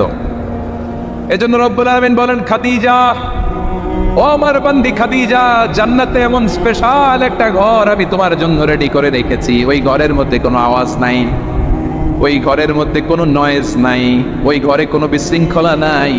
কারণ মক্কার জমিনে আমার নবী কুরাইশদের বিশৃঙ্খলা, নয়েজ আর ঝামেলাগুলোকে উপেক্ষা করে যখন তোমার ঘরের ভিতরে ঢুকতো, ঘরটারে তুমি শান্তির নীড়, ঠান্ডা, নীরব, নিস্তব্ধ, নিঝুম আর শান্তির নীড় বানিয়ে রেখেছো। এজন্য জান্নাতে স্পেশাল একটা শান্তির নীড় আমি তোমারে উপহার দেব। ওই প্রিয় তোমার স্ত্রী খাদিজা ইন্তেকাল করলেন, বিশ্বনবী হৃদয় ভেঙে খান খান। আবার ওনার চাচা আবু তালেব ইন্তেকাল করলেন, যিনি পলিটিক্যাল শেল্টার দিতেন নবীকে। কে দিতেন? আবু তালেবের ভয়ে, বিশ্বনবীর এই চাচার ভয়ে কোনো মুশরিক নবীর গায়ে হাত দেওয়ার সাহস পায় নাই। এখন স্ত্রীও নাই, চাচাও নাই, নবীকে আশ্রয় দেওয়ার কেউ নাই। নবীর চারদিকে অন্ধকার, নবী এখন কই যাবেন? আমার পেয়ারা নবী নতুন স্টেশন খুঁজতেছেন, নতুন দাওয়াতি প্ল্যাটফর্ম খুঁজতেছেন। তিনি যায়েদ বিন হারেসা রাদিয়াল্লাহু তাআলা আনহুকে নিয়ে মক্কার পাশের একটা নেইবরিং সিটি তায়েফে চলে গেলেন। কোথায় চলে গেলেন? লালমনিরহাটের ভাইয়ের আওয়াজ করে বলেন, কোথায় গেলেন? তায়েফে চলে গেলেন দিনের দাওয়াত দেওয়ার জন্য। কি দেওয়ার জন্য? নাকি জমি কিনতে গেছিলেন? জমি কিনতে, দুনিয়ার যশ খ্যাতির জন্য, নিজের কোনো লাভের জন্য? তায়েফবাসীদেরকে জাহান্নামের আগুন থেকে বাঁচানোর জন্য। আওয়াজ করে বলতে হবে, ঠিক কিনা? বিশ্বনবী বিশাল মরুপথ, পাহাড়ি পথ পাড়ি দিয়ে তায়েফের মরুজমিনে গেলেন কোরআনের দাওয়াত নিয়ে, ইমানের দাওয়াত নিয়ে। কিন্তু তায়েফের লোকেরা বিশ্বনবীর দাওয়াতকে শুধু প্রত্যাখ্যান করেই থামে নাই, তারা বিশ্বনবীর সাথে অত্যন্ত খারাপ আচরণ করেছে। বিশ্বনবীকে শারীরিকভাবে হেনস্থা করেছে, আমার নবীকে শারীরিকভাবে অত্যাচার করেছে, আমার প্যারা নবীর গায়ে পাথর মেরেছে, বিশ্বনবীর গা বেয়ে ঝরঝর করে রক্ত ঝরেছে, নবী জামিনের মধ্যে লুটিয়ে পড়েছেন, আবার মেরেছে, আবার নবী হাঁটতে শুরু করলেন, পেছন থেকে আবার মেরেছে, আবার নবী রক্তাক্ত হয়ে জামিনের মধ্যে লুটিয়ে পড়লেন, আবার মেরেছে। বিশ্বনবীর মতো এত সুস্ত্রী মানব, বিশ্বনবীর মতো এত শুভ্র মানব, বিশ্বনবীর মতো এমন চমৎকার দেহাবয়ব দিয়ে রব্বুল আলামিন কাউকে বানান নাই। এরকম চমৎকার মানুষটাকে তারা তায়েফের ওই জমিনে রক্তাক্ত করেছে। বিশ্বনবী দুনিয়ার কোনো স্বার্থের জন্য সেখানে যান নাই, নিজের কোনো লাভের জন্য, প্রাপ্তির জন্য যান নাই, তায়েফবাসীদের জাহান্নামের আগুন থেকে বাঁচাতে গিয়েছেন। ঠিক কিনা বলেন? খেয়ে না খেয়ে দিন প্রচারের কাজে নিজেকে দিয়েছ বিলিয়ে, তাইফের কাফিরেরা চিনল না সে আলো, দুষ্ট ছেলেদের পিছু দিল লেলিয়ে। পাথরের আঘাতে ক্ষত বিক্ষত হয়ে সারা শরীর থেকে রক্ত ঝরে। হে রাসূল তোমাকে বলি আমি কেমন করে, হে রাসূল তোমাকে বলি আমি কেমন করে। পারেন না আপনারা?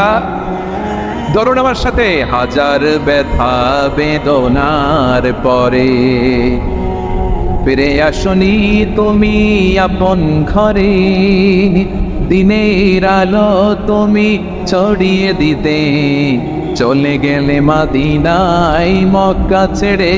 হে রাসূল তোমাকে বলি আমি কেমন করে, হে রাসূল তোমাকে বলি আমি কেমন করে। ঠিক কিনা বলেন? প্রিয় ভাইরা, তাইফের ছেলেরা নবীকে রক্তাক্ত করলো। আমার নবী কই যাবে? কই যাবে? মক্কায় জায়গা নাই, তাইফে জায়গা নাই। তাইফ থেকে ভারাক্রান্ত মন নিয়ে আমার নবী মক্কায় ফিরে আসলেন। বিশ্ব নবী মক্কায় ঢুকতে পারেন না। মক্কার মরুভূমির দিকে তাকিয়ে, উপত্যকার দিকে তাকিয়ে বিশ্বনবী ধাঁধা করে কাঁদেন, ঝরঝর করে। নবীর চেহারা মুবারক থেকে চোখের পানিগুলো বেয়ে বেয়ে পড়ে। আমার জন্মস্থান, আমার শৈশব, কৈশোর, যৌবন কেটেছে এই মক্কায়। আমার এলাকায় আমি ঢুকতে পারি না। বিশ্বনবী মক্কার অনতি দূরে দাঁড়িয়ে জায়েদকে পাঠালেন, জায়েদ যাও দেখো কেউ আমাকে সাপোর্ট করার মতো আছে কিনা, যাও অমুকের কাছে যাও। জায়েদ গেলেন, তারাও প্রত্যাখ্যান করে ফিরিয়ে দেয়। বিশ্বনবী বললেন যাও অমুক লোকের কাছে যাও, তিনিও প্রত্যাখ্যান করে ফিরিয়ে দিলেন। কেউ বিশ্বনবীকে আশ্রয় দিতে রাজি হয় না। নিজ জন্মভূমিতে বিতাড়িত বিশ্বনবী সর্বশেষ বিশ্বনবী বললেন যাও মুতঈম ইবনে আদির ঘরে যাও। মুতঈম ইবনে আদি মুশরিক, তার কাছে যাও। গেলেন, মুতঈম ইবনে আদি রাজি হয়ে গেল। সুবহানাল্লাহ বলেন। দেখেন, অনেক বিপদের সময় আমি নিজে সাক্ষী, সামাজিকভাবে রাজনৈতিকভাবে কত ঝঞ্ঝা, কত ষড়যন্ত্র, কত কনস্পাইরেসি পারি দিয়ে আমাদেরকে সামনে এগিয়ে যেতে হয়। এই শত্রুদের ভেতরেও একজনকে দাঁড় করিয়ে দেয় যে আল্লাহর কোরআনের জন্য রেডি হয়ে যায়। পড়েন সুবহানাল্লাহ। মুতঈম ইবনে আদি, আল্লাহ তার মনকে নরম করে দিলেন। মুতঈম বলে মুহাম্মদ আমি তোমাকে আশ্রয় দিব। তার দুই ছেলেকে পাঠালেন, যাও খোলা তলোয়ার নিয়ে, স্কট দিয়ে, গার্ড অফ অনার দিয়ে মোহাম্মদকে মক্কায় ঢুকাও আর বলো আমি আমান দেব। আমান কি দিব? আমান মানে সিকিউরিটি, নিরাপত্তা। সিকিউরিটি ছাড়া, আমান দেওয়া ছাড়া কেউ থাকতে পারতো না মক্কায়। দুই ছেলে বিষ্ণু ইসলামকে নিয়ে আসলো। নবী কাবার চারদিকে তাওয়াফ করলেন, নামাজ পড়লেন। আবু জাহেল, উতবা, শাইবা, ওয়ালিদ ইবনে মুগীরা সবাই দেখে, কেউ কিছু করতে পারে না। কারণ মুতঈম ইবনে আদি ঘোষণা দিয়েছেন আমি মুহাম্মদকে আমান দিয়েছি, মুহাম্মদের গায়ে যেন কেউ স্পর্শ না করে। আওয়াজ করে পড়েন সুবহানাল্লাহ। নবীর এই বিপদকালে মুহূর্তে মুতঈমের হৃদয়টা নরম করে দিল কে? আচ্ছা, লালমনির হাটের ভাইরা বলেন, এই মুতঈম কি মুসলিম ছিল না মুশরিক? সবাই বলতে হবে মুসলিম না মুশরিক। তাহলে মুশরিকের কাছ থেকে নবী পলিটিক্যাল অ্যাসাইলাম, আধুনিক রাষ্ট্রবিজ্ঞানের ভাষায় পলিটিক্যাল অ্যাসাইলাম যেটাকে বলে, রাজনৈতিক আশ্রয়, ওনার আমান বা নিরাপত্তার এই ঘোষণায় তিনি মক্কায় ঢুকলেন। যতদিন নিরাপত্তা ছিল ছিলেন। মুতঈম যখন মারা গেল, বিষ্ণু ইসলাম হিজরত করে মদিনায় চলে গেলেন। সুবহানাল্লাহ। কিন্তু মুতঈম যে বিশ্বনবীর উপকার করছে এটা বিশ্বনবী বলে নাই। আমাদের অনেকে আছে উপকার করার পরে আর খেয়াল থাকে না, খাওয়ার পরে গলা দিয়ে নামলে আর খেয়াল থাকে না। এরকম আছে না নাই? আমার নবী বলে নাই। বদরের প্রান্তরে 70 জন কাফেরকে যখন বন্দী করে বিশ্বনবীর সামনে হাঁটু গেড়ে দাঁড় করানো হলো, বসানো হলো, 70 জন কাফের। কয়জন? বিশ্বনবী তাদের দিকে তাকিয়ে বললেন, সহিহ বুখারীর বর্ণনা, লাউ কানাল মুতঈম ইবনে আদি হাইয়ান সুম্মা কাল্লামানি হাউলাইন নাতনা লা তারাকতুম লাহু। বদরের প্রান্তরে 70 জায়েদ ওমর পড়তে আরম্ভ করলেন, পড়েন আদ-দুহা ওয়াল-লাইলি ইযা সাজা মা ওয়াদ্দাআকা রাব্বুকা ওয়া মা ক্বালা ওয়ালাল আখিরাতু খায়রুল লাকা মিনাল উলা। বিশ্বনবী বললেন হাকাযা উনজিলাত, কোরআন তো এভাবে নাযিল হয়েছে, সমস্যা নাই, কারণ উনজিলাল কুরআনু আলা সাবআতি আহরুফ, আরবি ভাষা একটা, এর 7টা আঞ্চলিকতায় কোরআন নাযিল করেছে কে? এই 7টা আঞ্চলিকতার যেটা দিয়ে মন চায় আপনি পড়েন, কবুল করে নেবে কে? আমাদের ইমাম সাহেবেরা একামত হলে কিবলামুখী হয়ে দাঁড়ায় থাকে। ওমরে ফারুক একামত চলার সময় কিবলামুখী হয়ে দাঁড়াতেন না, মুসল্লিদের দিকে মোতাওয়াজ্জি হয়ে দাঁড়াতেন। আর হাতে থাকতো লাঠি, হাতে থাকতো কি? যাদের কাতার বাঁকা হাতে লাঠি দিয়ে সোজা করে দিতেন। সুবহানাল্লাহ। এরকম লাঠি দিয়ে যদি সব জায়গায় সাইজ করা যাইতো, দিন এমনিই কায়েম হয়ে যাইতো। আমরা আজীবন ওয়াজ করেও আপনাদেরকে নামাজি বানাতে পারবো না, এটা আগে থেকেই জানি। যাদের নসিব ভালো তারা নামাজি হবে। এজন্য গভর্নমেন্টের এখানে হস্তক্ষেপ দরকার। প্রধানমন্ত্রী মাইরের হুকুম জারি করবে, মারবে, আর আমরা ওয়াজ করে যাব। মাইর আর ওয়াজ দুইটার সমন্বয় ইসলাম কায়েম করে দিবে কে? এজন্য বিশ্বনবী আল্লাহর কাছে দোয়া করতেন, ওয়াজআলনি মিন লাদুনকা সুলতানান নাসীরা, আল্লাহ আপনি আমারে ক্ষমতার চেয়ারে বসান, আপনি আমার এমন ক্ষমতা দেন যেই ক্ষমতার বাস্তবায়নে মদিনার রাষ্ট্রটাকে আমি জান্নাত বানিয়ে দিতে পারি। এজন্য শুধু ওয়াজের কাজ হয় না। বিশ্বনবী বলতেন ইন্নাল্লাহ লা ইয়াদাউ বিস-সুলতান মা লা ইয়াযাউ বিল-কুরআন মা ইয়াযাউ বিস-সুলতান। আল্লাহ ক্ষমতার প্রয়োগের মাধ্যমে সমাজে এমন কিছু বাস্তবায়ন করায় যেটা কোরআনের মাধ্যমে করায় না। আমাদের ওয়াজে কিছু কিছু লোক মানুষ হবে, নামাজি হবে, কিন্তু গভর্নমেন্টের হস্তক্ষেপ যদি থাকে, কালকে থেকে যদি আমাদের প্রিয় প্রধানমন্ত্রী 17 কোটি মানুষের প্রধানমন্ত্রী, এদেশের সবচেয়ে ক্ষমতাধর নারী শেখ হাসিনা যদি ঘোষণা দেয় যারাই নামাজ পড়বে না প্রত্যেক নামাজ কাজার জন্য 5 বেত। সৌদি আরবে এই নিয়ম আছে না নাই? এই জন্য আজান হলে সৌদি আরবে সব মসজিদে দৌড়ায়, ওযু থাকলেও দৌড়ায়, না থাকলেও দৌড়ায়, কারণ মায়ের থেকে তো বাঁচতে হবে, ঠিক কি না? আমি গত রমজানের আগে মক্কায় ছিলাম, তো যেতে গেলাম স্বর্ণ মার্কেটে, আসরের আজান, এখন থেকে আজান হইতে না হইতেই দোকান সব ক্লোজ, বন্ধ। আমি বললাম ভাই বন্ধ করেন কেন? জিনিসপত্র কিনবো। হুজুর মাহফুজ চাই, দোয়াও চাই। ওই যে বালাতি পুলিশ দাঁড়ায় আস, নামাজ না পড়লে ফিরে সাইজ করে ফেলবে। আমি বললাম আমি মুসাফির মানুষ, আমি তো কসর করি। বিশ্বনবী লম্বা সফরে জোহরের 2 রাকাত, আসরের 2 রাকাত একসাথে পড়তেন, আবার মাগরিব এশা একসাথে পড়ে ফেলতেন। বললো হুজুর নামাজের পরে আইসেন। নামাজ চলাকালীন সময়ে দোকান বন্ধ রাখা আমাদের পক্ষে সম্ভব না। এই নিয়ম যদি আমাদের প্রিয় প্রধানমন্ত্রী বাংলাদেশে করে দিতেন, কোনো বেনামাজি থাকতো? প্রধানমন্ত্রী যদি বলে দেয় কালকে থেকে যে নামাজ পড়বে না, প্রত্যেক ওয়াক্ত নামাজ যদি মিস করে 5টা করে ব্যাট। প্রধান বক্তা ওয়াজ করার পরে যদি এশার নামাজ না পড়ে ঘুমায়, বক্তার পিঠের উপর 5 বেত আছে না নাই? চেয়ারম্যান সাহেব নামাজ না পড়লে বেত আছে না নাই? প্রধান শিক্ষক নামাজ না পড়লে বেত আছে না নাই? এমপি সাহেব না পড়লে আছে না নাই? মন্ত্রী সাহেব না পড়লে আছে না নাই? প্রধানমন্ত্রী না পড়লে আছে না নাই? আছে? আপনারা কইছেন, আমি কই নাই, আমার কোনো দোষ নাই। মানে নিয়ম যদি হয়ে যেত, মাননীয় প্রধানমন্ত্রী যদি এই নিয়ম করে দিতেন, কোনো বেনামাজি থাকতো? কথা বলে। তার মানে স্বাধীনতার পর থেকে 47 বছর ওয়াজ করে আমরা যেটা করতে পারবো না, প্রধানমন্ত্রীর একটা ঘোষণায় 17 কোটি মানুষ নামাজি হয়ে যাবে। চিল্লায় বলো ঠিক কিনা? প্রধানমন্ত্রী যদি একটা ঘোষণা দেয় চুরি করলে হাত কাটা হবে, কোন চোট থাকবে? চোট থাকবে। তবে এই চোরদের বিচার করতে হবে বড় বড় চোরদের। আলু চোর, কলা চোর, ডিম চোর, মুরগি চোর, ওগুলা না। যারা এক কলমের খোঁচায় 1000 কোটি টাকা মেরে দেয়, পদ্মা সেতু মেরে দেয়, রাস্তার টাকা মেরে দেয়, ব্রিজ মেরে দেয়, শেয়ার বাজার মেরে দেয়, হলমার্ক মেরে দেয়, দেশের টাকা মেরে দেয়, এরকম বড় বড় চোর দেশে আছে না নেই? প্রধানমন্ত্রী যদি বলেন no tolerance for the corruption, দুর্নীতির ব্যাপারে কোনো সহনশীলতা নাই, দুদককে যদি বলিষ্ঠ করে আর নিজে যদি মনিটরিং করে, একটা দুর্নীতিবাজ বাংলার জমিনে থাকবে না। চিল্লা এখন ঠিক কিনা? এজন্য আল্লাহ বললেন ওয়াজআলনি মিন লাদুনকা সুলতানান নাসীরা, ও আল্লাহ আপনি আমারে ক্ষমতার চেয়ারে বসান, আপনি আমারে শক্তি দেন, আপনি আমারে সামর্থ্য দেন, যাতে মদিনার রাষ্ট্রটারে আমি ইসলাম দিয়ে সাজাতে পারি। সুবহানাল্লাহ। এই জন্য এই কোরআন পড়ার নিয়ম হলো যেখান দিয়ে মনে চায় সেখান দিয়ে কোরআন পড়বেন, কিন্তু পড়ার আগে ওযুর দরকার আছে রাড়াই। আবার আল্লাহ বললেন কোরআন পড়ার আগে শয়তানের ব্যাপারে আমার কাছে পানাহ চাও। ফাইদা ক্বারাআতাল কুরআন জাআলনা فإذا قرأت القرآن فاستعذ بالله من الشيطان الرجيم। আল্লাহর কোরআন যখন পড়বা আউযুবিল্লাহ পড়ার দরকার আছে রাড়াই। পড়েন সবাই আউযু বিল্লাহি মিনাশ শাইতানির রাজীম, বিসমিল্লাহির রহমানির রহিম।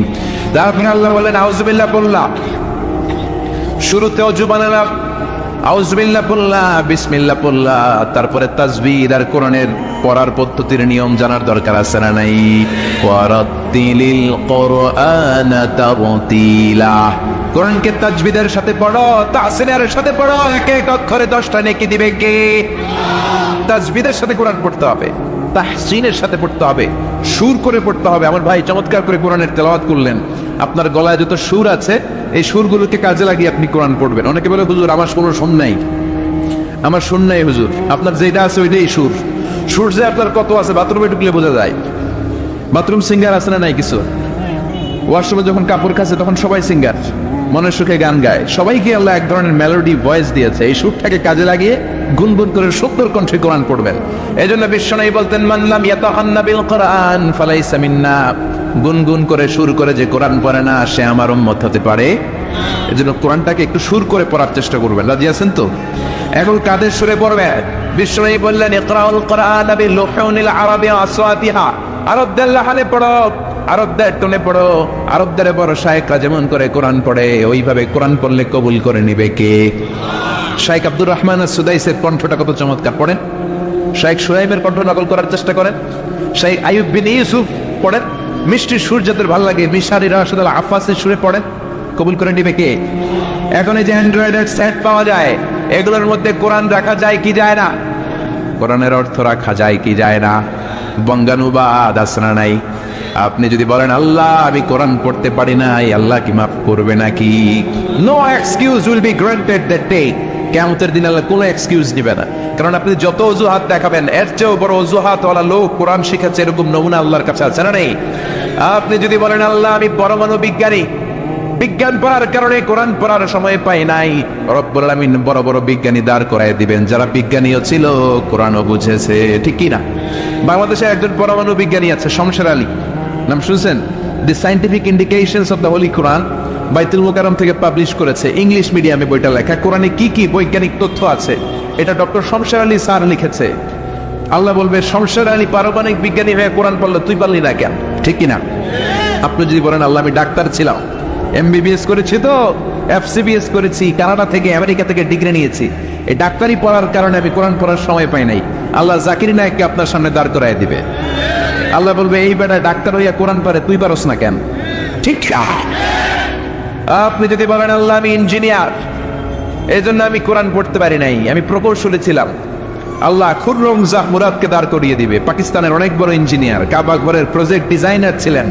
আল্লাহ বলবে এই লোকটা একজন ইঞ্জিনিয়ার হয়ে কোরআনের ব্যাপারে কত বই যে লিখেছে, সে প্রকৌশলী হয়ে কোরআন পড়ার সময় পায়, তুই পালি না কেন? আপনি যদি বলেন আল্লাহ আমি হিন্দু আসছিলাম, মাফ করে দেন, এই জন্য কোরআন পড়ে নেই, আল্লাহ বলবে যা তোরে মাফ করে দিলাম, তুই হিন্দু, মাফ করে দিবে? কথা বলেন, কোনো হিন্দুরও মাফ নাই। আমার অনেক মাহফিলে হিন্দুরা আসে, কারণ হিন্দু ধর্মের অনেক বিষয় নিয়ে কথা বলি তো, এজন্য ওরাও আসে। হিন্দু ভাইরাও একজনের ডাকে কৃষ্ণ কৃষ্ণ বলে ডাকে, ঠিক কিনা? আমরা ডাকি কারে? হিন্দুরা বলে जो तो मिटाना चाहे जीवन का तृष्णा सुबह शाम बोल बंदे कृष्ण कृष्ण कृष्णा, কিন্তু আমরা বলি जो तो मिटाना चाहे जीवन का जाला सुबह शाम बोल बंदे अल्लाह अल्लाह अल्लाह, ठीक है? जो तो मिटाना चाहे, যে মিটাতে চায়, জীবন কা তৃষ্ণা, মিশকাতুল মাসাবি, এটা সর্বপ্রথম বঙ্গানুবাদ করেছে হিন্দুর বেটা গিরিশচন্দ্র সেন। আল্লাহ বলবে হিন্দুর বেটা হয়ে কোরআন পারে, তুই পারস না কেন? চিল্লায় বলেন ঠিক কিনা? আরো জোরে বলেন ঠিক কিনা? এজন্য সেদিন কোনো মাফ নাই, সেদিন কোনো ক্ষমা নাই। কোরআন আপনাকে জানতেই হবে, কোরআন আপনাকে মানতেই হবে। জোরে কোন ঠিক কিনা? কোরআন এমন কিতাব, এই কিতাব পড়লে আপনার অন্তরের ঈমান বাড়ায় দেয় কে? وَإِذَا تُلِيَتْ عَلَيْهِمْ زَادَتْهُمْ إِيمَانًا وَعَلَى رَبِّهِمْ يَتَوَكَّلُونَ। আমার কিছু মুমিন বান্দা আছে, তাদের সামনে যখন কোরআন থেকে তাফসীর করা হয়, তাদের সামনে থেকে কোরআন থেকে যখন বয়ান করা হয়, তাদের সামনে বসে যখন কোরআনের তেলাওয়াত করা হয়, আমার এই বান্দাদের ঈমানগুলো বাড়িয়ে দেয় কে? কোরআন পড়লে আপনার ঈমান বেড়ে যাবে, অন্তর তাজা হয়ে যাবে, আপনার রোগ থাকলে আপনি সুস্থ হয়ে যাবেন। এটা আমরা বিশ্বাস করতে পারি না, আপনার তো ঈমানই নাই, ওই বিশ্বাসটা নাই, এজন্য আপনি ভালো হন না। সূরা ফাতিহা পড়ে ফু দিলে নবী ভালো হইলে আপনি হবেন না কেন?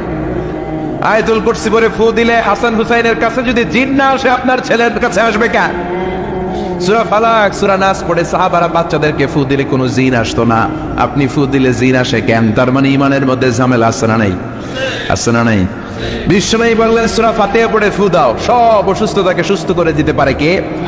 কিন্তু ওই সিনসিয়ারিটি লাগবে, দোয়ার মধ্যে ওই বিশ্বাস, ওই ইখলাস, ওই আন্তরিকতাটা লাগবে। চিল্লায় বলেন ঠিক কি না?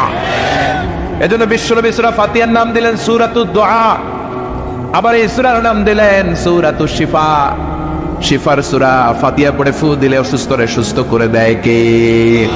বিশ্বনবীর হাতে বল্লা পোকা কামড় দিল, কামড় দিলে ব্যথা লাগে না? আয়েশারে বলল, আয়েশা লবণের পানি গরম দাও, ঢাললো। বিশ্বনবী সূরা ফাতিহা পড়ে ফু দিল, মা আয়েশার লবণের পানি ঢালাও শেষ, বিশ্বনবীর সূরা ফাতিহা পড়াও শেষ, আঙ্গুলের ব্যথাও। মা আয়েশা বললেন, আপনি নবী মানুষ, ফাতিহা পড়ে ফু দিলে তো ভালো হইতো, আমার কষ্ট দিলেন কেন? খালি খালি লবণের পানি বসাইতে বললেন। বিশ্বনবী বললেন, আয়েশা লবণের ভিতরে সোডিয়াম ক্লোরাইড আছে, it's a very natural pain killer, আল্লাহর দেয়া প্রাকৃতিক পেইন কিলার। ব্যথার মধ্যে লবণের সেদ্ধ পানি দিলে ভালো করে দেয় কে? ও আয়েশা, লবণের পানি দিয়ে চিকিৎসা হয়, সূরা ফাতিহা দিয়ে রুকিয়া হয়, ঝাড়ফুঁক। ঝাড়ফুঁক আর চিকিৎসা দুইটার সমন্বয়ে রোগ ভালো করে দেয় কে? এজন্য আল্লাহ বললেন, অনুনাজ্জিলু মিনাল কুরআনি মা হুয়া শিফাউন ওয়া রাহমাতুন লিল মুমিনিন ওয়া লা ইয়াজিদুল যালিমিনা ইল্লা খাসারা। আমি এই কোরআনের মধ্যে শিফা রাখলাম, এই কোরআনের ভেতরে আমি আল্লাহ রহমত রাখলাম, বরকত রাখলাম। কোরআন দিয়ে ফু দিলে সুস্থ করে দেয় কে? বুখারীর বর্ণনা, সাহাবারা মরুভূমিতে সফরে যাচ্ছেন, মাঝখানে দেখে অনেক মানুষ, এক সাহাবী ভিড় ঠেলে সামনে যেয়ে দেখে একজন লোক শোয়া। জিজ্ঞেস করলো, তোমরা এখানে কি করতেছো? সবাই ফু দিতেছে, মন্ত্র পড়তেছে, সুমন্তর সু কালী কুত্তার গু। সাহাবীরা কয়, এটা আবার কি? লোকেরা বলে, এটা আমাদের মন্ত্র। বৈদ্যরা এসেছে, বৈদ্যরা মন্ত্র পড়ে ফু দেয়। কি হয়েছে? আমাদের নেতাকে সাপ কামড় দিয়েছে। সাপে কামড় দেয় না তো? সাপে কামড় দিলে কি মন্ত্র বললে ভালো হবে? সূরা ফাতিহা পড়ে ফু দিলে ভালো করে দিবে কে? লোকেরা বলে, আমাদের নেতা মারা যাচ্ছে, আমাদের কোন মন্ত্রে কাজ হয় না। সাহাবী বলল, আমাদের কাছে এমন একটা জিনিস আছে, ওই জিনিসটা পড়ে ফু দিলে ভালো করে কে? সবাই বলল, তাহলে করো। সাহাবী বলল, শর্ত আছে, আমাদেরকে 100 ছাগল দিতে হবে। কতিফু গানাম, এক পাল ছাগল। শুনতেছেন? সবাই বলল, ঠিক আছে, ছাগল দিব। কারণ যে লোকটা শুয়ে আছে আমাদের নেতা, নেতা বললে আমরা, যে দেশে আলেমদের মর্যাদা দেওয়া হয় না, ওই দেশে আলেম জন্মায় না, ওই দেশে জন্মায় টাকা, টন আর দুর্নীতিবাদ। চিল্লা এখন ঠিকই না? এই জন্য আল্লাহ বললেন, এই কিতাবটা এমন কিতাব, এই কিতাবের সাথে যদি তোমরা লেগে থাকো, দুনিয়া আখিরাতে সব জায়গায় সম্মান বাড়াবে কে? পৃথিবীর কোন কিতাবের সাথে এই কিতাবের তুলনা চলে? এই যে আমরা অন্যান্য ধর্মের কিতাবের নাম শুনি, বেদ, শ্রীমদ্ ভগবত গীতা, বাইবেল, মহাভারত, ত্রিপিটক, এগুলোর সাথে কোরআনের তুলনা হয়? ওই কিতাবগুলোতে অসঙ্গতি আছে। কোরআনে কোনো অসঙ্গতি আছে? ভুল আছে? সন্দেহ আছে? সন্দেহ ভুল থাকবে কেমনে? কারণ কোরআনটারে নাজিল করেছে কে? এজন্য রব্বুল আলামিন বলেন, যালিকাল কিতাবু লা রাইবা ফীহি হুদাল লিল মুত্তাকিন। This is the book, the most authentic book, an original book in the world, whereof there is no doubt in it, and a guidance to those who are muttaqin. এটা এমন বই যে বইয়ে কোনো ভুল নাই, কোনো সন্দেহ নাই, কোনো সংশয় নাই। মুত্তাকিনদের জন্য বইটারে পাঠালো কে? আর জোরে বলেন কে? এই জন্য কেউ যদি চায় এই কোরআনের আওয়াজকে নিভিয়ে দিবে, নিভাতে পারবে? কেউ যদি চায় কোরআনের কপিগুলো জ্বালিয়ে দিবে, জ্বালাতে পারবে? ব্রিটিশরা 200 বছরের পরাধীনতার জিনজির পড়ালো আমাদেরকে। যাওয়ার সময় একটা কমিটি রেখে গেল ইন্ডিয়ান সাবকন্টিনেন্টে, to have a look how to destroy the holy book Quran from Indian সাবকন্টিনেন্ট। দেখো তো কেমন করে ভারত থেকে কোরআন তাড়ানো যায়। তারা রিপোর্ট করলো, কোরআনের যত কপি আছে আপনারা আগুন দিয়ে জ্বালায় দেন, তাহলে কোরআন দূর হয়ে যাবে। ওমি আগুন দিয়ে কোরআন পুড়াই দিলে কোরআন দূর হয়ে যাবে? কথা বলেন। ভারতবর্ষে হাফেজে কোরআন আছে না নাই? আরেক 33 সদস্যের কমিটি পাঠালো এই রিপোর্টটা ঠিক কিনা দেখার জন্য। তারা এসে গবেষণা করে বলে, no, the previous report was absolutely wrong. আগের রিপোর্টটা ভুল ছিল, because the people of Indian subcontinent, they don't just write down the Holy Quran in blank pages, they memorize the Quran in their heart. ভারতবর্ষের লোকেরা কোরআনকে শুধু কাগজে লিখে রাখে না, কোরআনকে তারা হেফজ করে সিনার মধ্যে রাখে। যদি কোরআনকে ভারতবর্ষ থেকে দূর করতে হয়, ভারতবর্ষের লক্ষ লক্ষ হাফেজে কোরআনদেরকে জবাই করে রক্তের গঙ্গা বইয়ে দিতে হবে। তা না হলে ভারত থেকে কোরআন দূর করা যাবে। তার মানে আগুন জ্বালিয়ে দিলে, আগুন লাগাই দিলে কোরআনের কাগজে কোরআন পড়বে, কিন্তু হাফেজের কলিজায় কোরআন আছে না নাই? যদি আগুন লেগে ধ্বংস হয়ে যায়,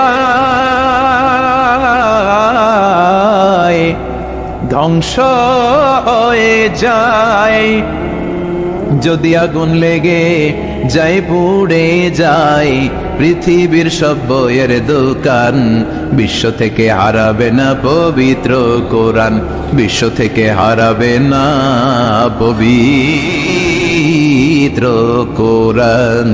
আল্লাহু আকবার।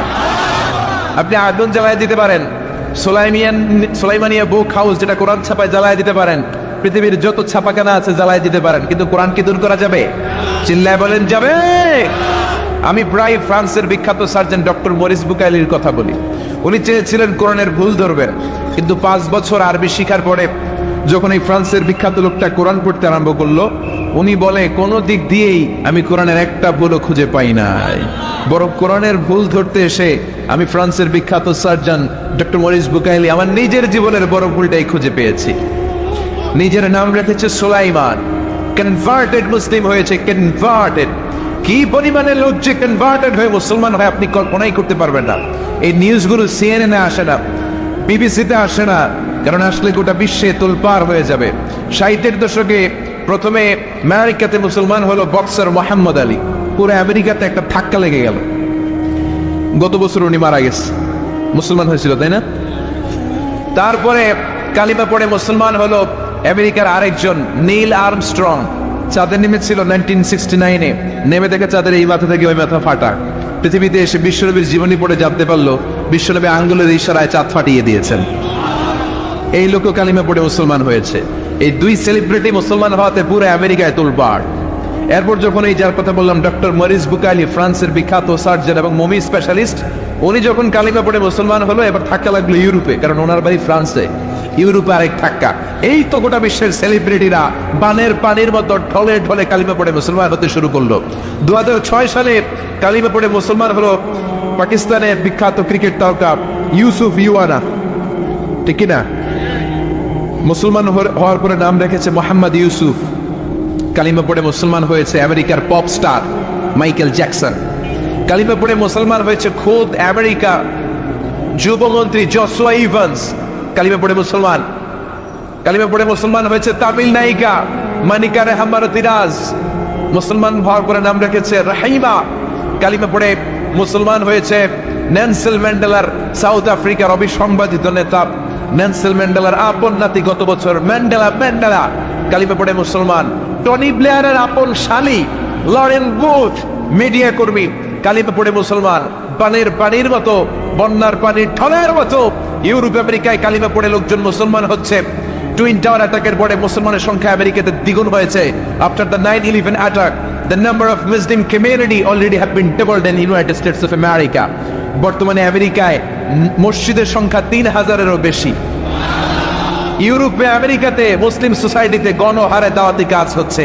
এজন্য আপনার ছোট্ট খাট্ট ষড়যন্ত্রে, আপনার হুমকি আর ধমকিতে, আপনার কোন আওয়াজে কোরআনের কথা বন্ধ হবে না। চিল্লা এখন ঠিক কিনা? কোরআনের বিরুদ্ধে যারা কথা বলে, আমার এই আল্লাহর 30 পারা কোরআনের বিরুদ্ধে যারা আইন এদেশে বানাতে চায়, একটা আইনও আমরা মানি না। চিল্লা এখন ঠিক কিনা? আল্লাহর কোরআন দিয়ে আমরা এদেশে আইন চাই, আল্লাহর কোরআন নিয়ে এদেশে আমরা বাঁচতে চাই। যারা কোরআনের বিরোধিতা করে তাদের সাথে আমাদের কোনো সম্পর্ক। এজন্য কোরআন বাস্তবায়নের জন্য সবকিছু বিলিয়ে দিতে রাজি আছে মুসলমান। কোরআনের গোটা বিশ্বের সব মানুষও যদি কোরআনের বিরুদ্ধে নেমে যায়, কোরআনের কিচ্ছু করতে পারবে না তারা, কারণ কোরআনকে হেফাজতের স্বয়ং দায়িত্ব নিয়েছে কে? এজন্য আল্লাহ বলেন, ইন্না নাহনু নাযালনা যিকরা ওয়া ইন্না লাহু লাহাফিযুন। আমি রব্বুল আলামিন এই কোরআনকে মুহাম্মদ সাল্লাল্লাহু আলাইহি ওয়াসাল্লামের উপর নাজিল করেছি, আর এই কোরআনকে টিকিয়ে রাখার দায়িত্ব, কোরআনের আলোকে ছড়িয়ে দেওয়ার দায়িত্ব আমি আল্লাহ নিজেই নিয়েছি। কোন সুবহানাল্লাহ। এই কোরআনে ভুল আছে কিনা দেখার জন্য ইউনাইটেড স্টেটস অফ আমেরিকার, আপনারা জানেন তো পৃথিবীর সবচেয়ে পাওয়ারফুল কম্পিউটারের নাম হচ্ছে Cray 1 সুপার কম্পিউটার। আমেরিকাতে মিলিটারি ফোর্সে যারা যায় ওদের ট্রেনিং পিরিয়ডে এই ক্রে ওয়ান সুপার কম্পিউটার দিয়ে ওদেরকে টেস্ট টু রিচ দেয়ার। এটা তো ভয়ানক যে মানুষ ওখানে পৌঁছতে পারে না। আপনারা জানেন সংখ্যাতাত্ত্বিক নিয়ম শুরু হয় একক দিয়ে, তারপরে দশক, তারপর শতক, সহস্র, অযুত, লক্ষ, নিযুত, কোটি, million, billion, trillion, zillion, pillion, এরপরে হচ্ছে অক্ট্রিলিয়ন। তাও 1, 2, 3 অক্ট্রিলিয়ন নয়, গোটা বিশ্বের সবাই যদি 63 অক্ট্রিলিয়ন বছর হায়াত পায়, আরে 63 বছরই তো আমরা হায়াত পাই না, সবাই যদি 63 অক্ট্রিলিয়ন বছর হায়াত পায়, সবাই যদি দিন দুনিয়ার সব কাজ ফেলে দিয়ে শুধু কোরআনের মতো একটা কিতাব রচনা করতে চেষ্টা করে, যদি জিন আর মুসলমানেরা এক হয়ে যায়, আল্লাহর বিরুদ্ধে নেমে যায়, যদি বলে জিন আর মানুষ ভাই ভাই, আল্লাহর আর রক্ষা নাই, আমরা কোরআন বানায় ফেলামু, তাহলে মেবি পারহ্যাপস সম্ভবত কোরআনের মতো একটা বই হলেও হতে পারে। কিন্তু সর্বশেষ ক্রেওয়ান সুপার কম্পিউটার বলে logically it's quite impossible to create a book like Quran. আসলে যুক্তির আলোকে যদি বলতে হয়, কোরআনের মতো আর একটা বই বানানো পৃথিবীর মানুষদের জন্য অসম্ভব, কারণ পৃথিবীর সব মানুষের 63 অক্ট্রিলিয়ন বছর বেঁচে থাকাও সম্ভব না, কোরআনের মতো আর একটা বইও বানানো সম্ভব না। চিল্লা এখন ঠিক না? এজন্য যারাই কোরআনের সাথে লাগবে তাদের মর্যাদা বাড়ায় দিবে কে? প্রিয় ভাইয়েরা, আমার প্রিয় এলাকাবাসী, এই কোরআনটাকে ধরতে হবে, এই কোরআন পড়তে হবে, লাগলে এই কোরআনের জন্য মরতে হবে। চিল্লা এখন ঠিক কিনা? যারাই কোরআনের সাথে লাগে মর্যাদা বেড়ে যায়, আল্লাহ আকাশ চুপ্পি করে দেয় তার মর্যাদা। ছোট্ট একটা উদাহরণ দিয়ে বুঝাই। আমরা যারা ব্লেজার বানাই, ব্লেজার স্যুট পড়েন না আপনারা? ব্লেজার স্যুটের কাপড়গুলো অনেক দামি হয়, 3000 টাকা গজ, 5000 টাকা গজ। আর এই মহাবিশ্বয় বিশ্বের সবচেয়ে নন্দিত বইটা আজকে নিন্দিত, এই বইয়ের যে চুজদান বানানো হয়, গিলাফ বানানো হয়, কোরআনের গিলাফ আছে না ঘরে? কথা বলেন। বাজারের সবচেয়ে কম দামি কাপড় দিয়ে কোরআনের গিলাফ বানাবে, দোকানে জায়গা 1.5 টন কাপড়, কম দামি কোনটা আছে এটা দেয়, কি করবে? কোরআনের গিলাফ বানান। কথা ঠিক কিনা? সবচেয়ে কম দামি 1.5 টন কাপড়, 30 টাকা গজ, ওইটা দিয়ে কোরআনের গিলাফ বানানো হলো। আর 3000 টাকার গজের কাপড় দিয়ে আপনার ব্লেজার স্যুট বানানো হলো। ঘরে ঢুকে একদিন দেখলেন ব্লেজার মাটিতে পড়ে আছে, ব্লেজারে আপনার পা লেগে গিয়েছে। এমন কোন আহাম্মক কি বাংলাদেশে আছে ব্লেজারটা ধরে চুমু খাবে? খাবেন না? আচ্ছা, খাবেন না। আর ঘরে ঢুকে দেখলেন কোরআনের গিলাফ পড়ে আছে, 30 টাকা গজ। কথা বলেন, 30 টাকা গজের কোরআনের গিলাফ পড়ে আছে। মনের ভুলে হঠাৎ করে পা লেগে গিয়েছে গিলাফে, চুমু খাবো কি খাবো না? এমন কোন মুসলমান আছে কি যে চুমু খাবে না? 30 টাকা গজের 1.5 টন কাপড়ের মায়া এত হয়ে গেল আপনার কাছে, হ্যাঁ? লাগছে কোন কিতাবের সাথে? কথা বলেন।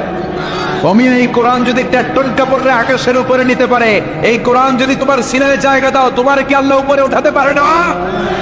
এজন্য কোরআনের সাথে লাগলে 1.5 টন কাপড় যেমনি আকাশ চুম্বি হয়ে যায়, কোরআনের সাথে যারাই লাগবে তাদের মর্যাদা বাড়ায় দিবে কে? ইউনাইটেড স্টেটস অফ আমেরিকার ওয়াশিংটন ডিসিতে একটা কনফারেন্স হয়েছিল, যেই কনফারেন্সে পৃথিবীর সব ধর্মীয় গ্রন্থগুলো 10 মিনিট করে আবৃত্তি করার সুযোগ পাওয়া হয়েছিল। পৃথিবীর যত ধর্মগ্রন্থ, সব ধর্মগ্রন্থের শায়েকরা, রিসাইটার যারা, আবৃত্তিকারক যারা, তারা গিয়েছিল সবার জন্য 10 মিনিটস করে সময়, in order to see which book is the most excellent book ever in the world.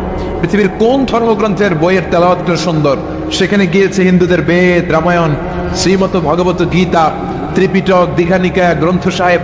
চীনের একটা প্রাচীন ধর্ম আছে কনফুসিয়াস, এই কনফুসিয়াসের প্রাচীন পাণ্ডুলিপি নিয়ে যাওয়া হয়েছে। ইরানের তারা যারা তুষ্ট মতবাদে বিশ্বাসে, আগুন দেখলে অনির্বাণ শিখার কাছে যে এরকম নমস্ত নমস্ত গায়, তাদের অনির্বাণ শিখার পাণ্ডুলিপি গিয়েছে, আমাদের কোরআনও গিয়েছে। বিশাল বড় কনফারেন্স রুমে সব ধর্মের যাজকরা, পণ্ডিতরা, নানকরা, পুরোহিতরা, ধর্মের ফাদাররা, শায়েকরা বসেছে। আর বিচারক চেয়ারে বসা, 10 মিনিট করে সবাই আবৃত্তি করবে। সবাই বলেন কয় মিনিট? 10 মিনিটস। বিচারকের সামনে 2 বাতি, একটা লাল বাতি, একটা সবুজ বাতি, গ্রিন বাটন, রেড বাটন।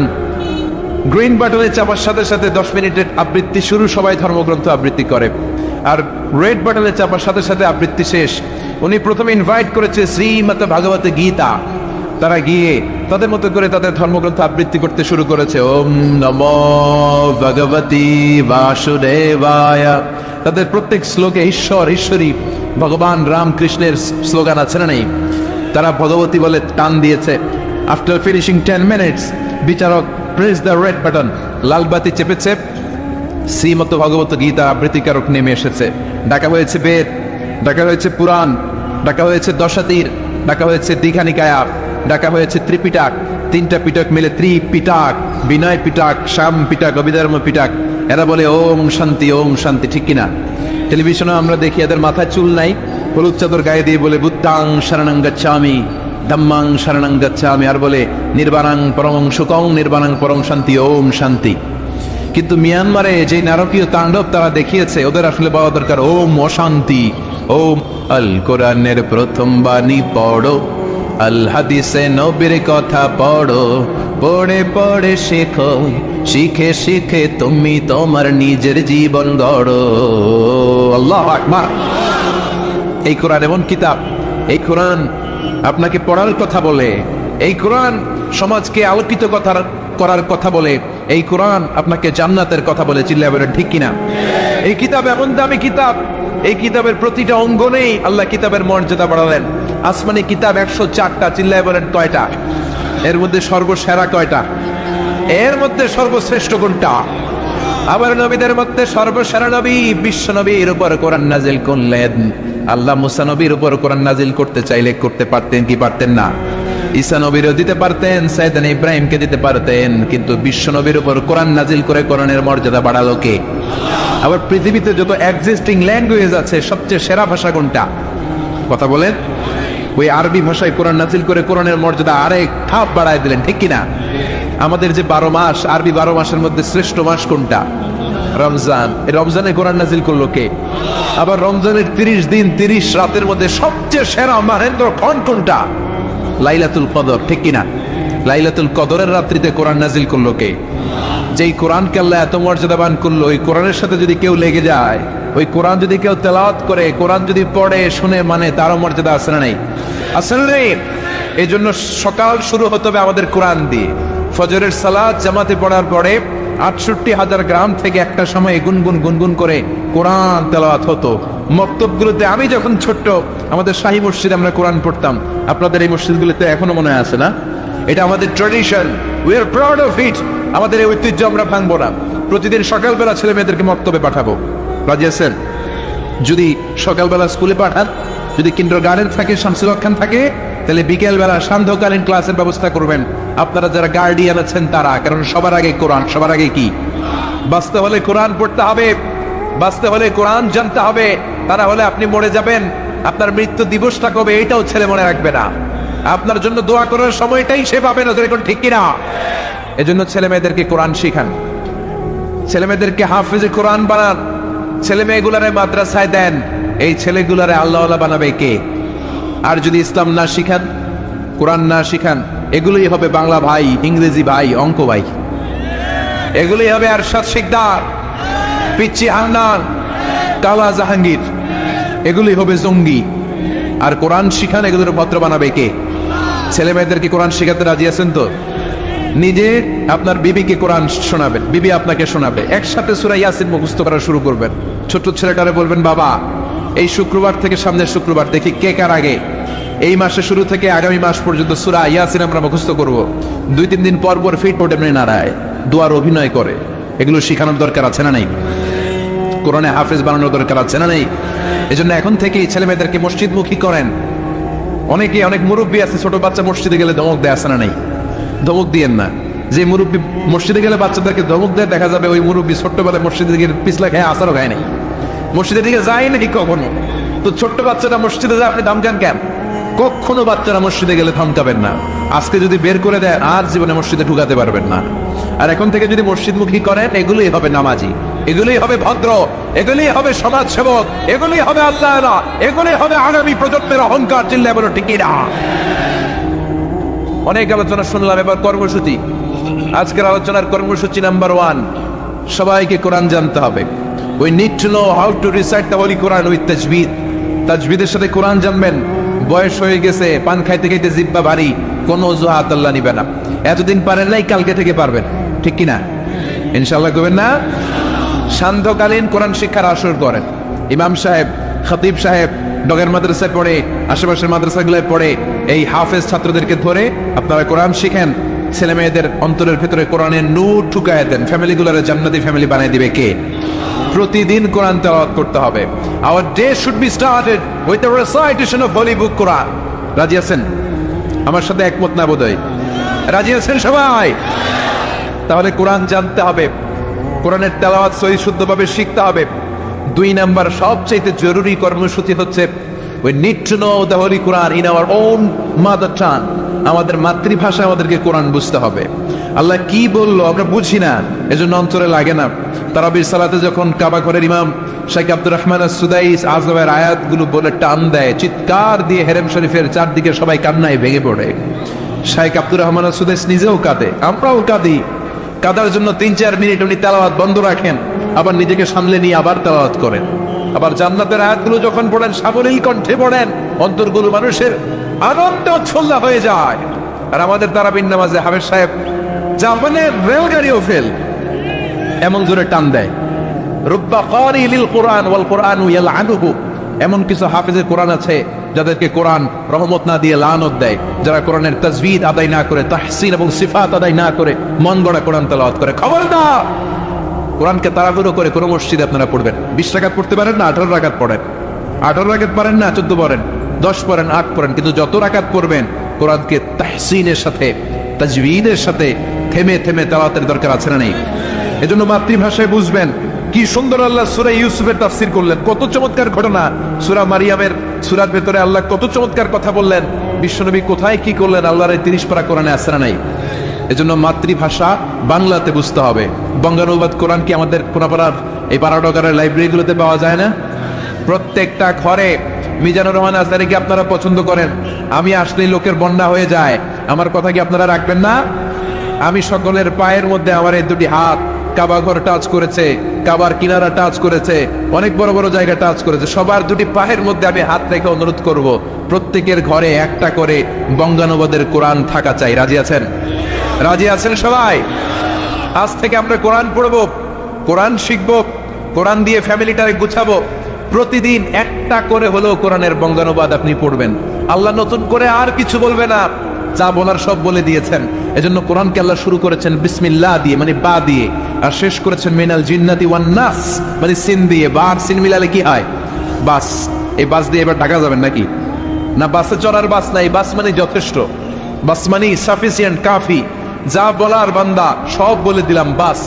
শ্বশুর বাড়িতে জামাই বাবু খাচ্ছে, শালারা দুষ্টামি করে, কেউ মুরগির রোস দেয়, কেউ ঠ্যাং দেয়। জামাই কয় বাস বাস, আর দিস না, আরে বাস যথেষ্ট, আর তো খাইতে পারি না, বাস। এই বাস মানে যথেষ্ট, আর লাগবে না।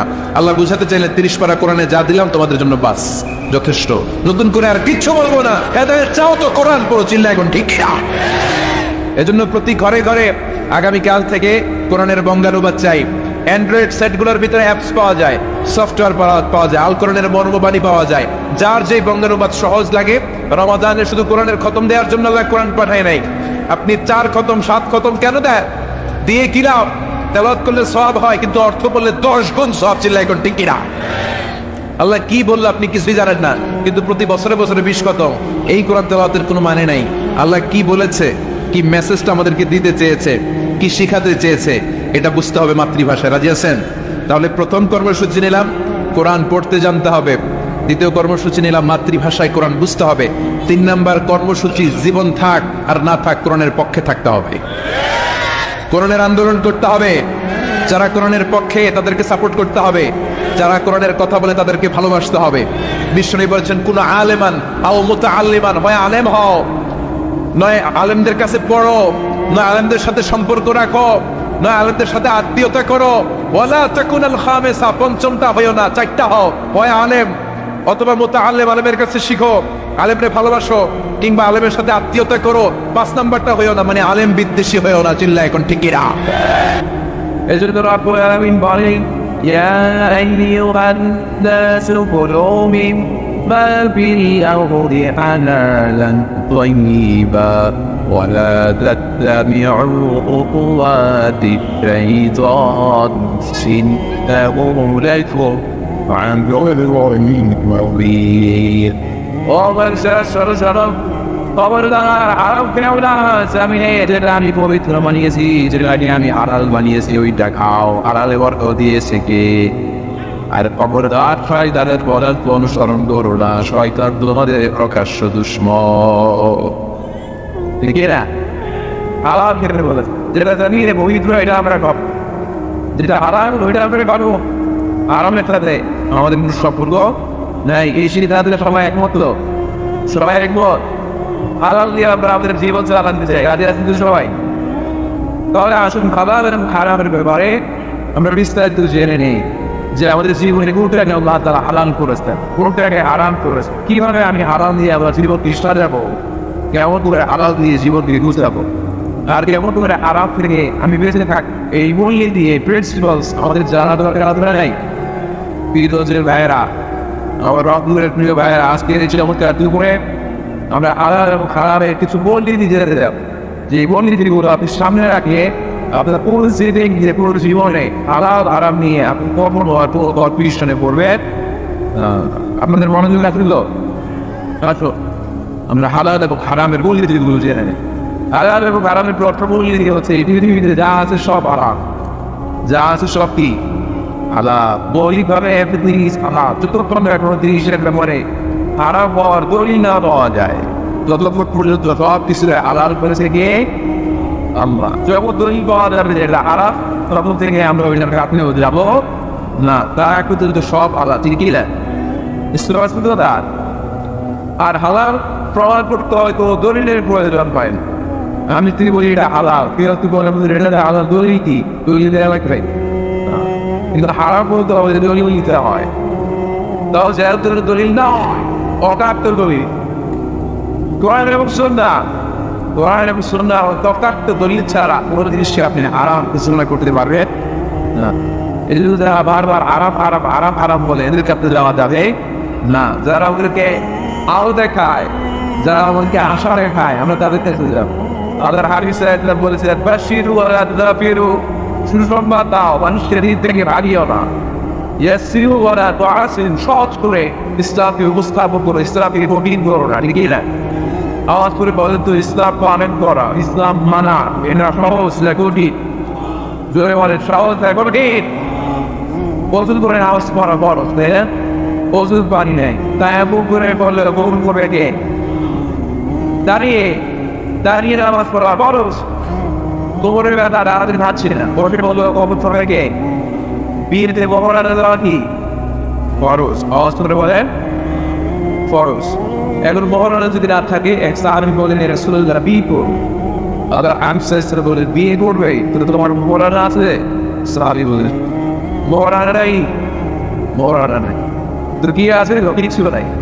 আবার আনসার বলেন কিছু না, কি বিয়ে করবে কেমন? সাহাবী বলে রাসূলুল্লাহ বয়স তো আর বছর থাকে না, বিয়ে তো বড় হয়। আল্লাহ হাইসাসরা জিজ্ঞেস করলেন, কোরআন থেকে মুসলমান পারো? সাহাবী বললেন পারি। এক যুবতী মেয়েকে জিজ্ঞেস করলেন, এই কোরআন পারো? সে বললেন না, কোরআন পারি। আল্লাহ হাবিব সাল্লাল্লাহু বললেন, বিয়েতে রাজি আছো? মেয়ে বলল রাজি। আল্লাহ হাবিব সাল্লাল্লাহু কোরআন জানা সাহাবী আর কোরআন না জানা এক নারীর সাথে বিয়ে পড়াইতেন। বিয়ে শেষে মেয়েটাকে বললেন, মা তোমার স্বামী তোমার টাকা পয়সার সম্পদ কিছু নাই যে তোমাকে মহারানা দিতে, তবে তুমি কোরআন করতে পারো না, তোমার স্বামী কোরআন পারে, তোমার স্বামী তোমাকে প্রতিদিন কোরআন শিখাই দেবে, এটাই মা তোমার বিয়ের বড়। সুবহানাল্লাহ, এত আসতে তাহলে ইসলাম পালন করা সহজ না কঠিন? আর দূরে বলেন সহজ না কঠিন? মাইক তো দিকে এই মাইক আরেকটু সাউন্ডটা বলেন, আরেকটু ড্রপ, আরেকটু সাউন্ড করবো, তাহলে বুঝা গেল ইসলাম পালন সহজ। ইসলামের সব কিছু হারাম, যতক্ষণ না হারামের ব্যাপারে কোনো দলিল খুঁজে পাওয়া না যায়।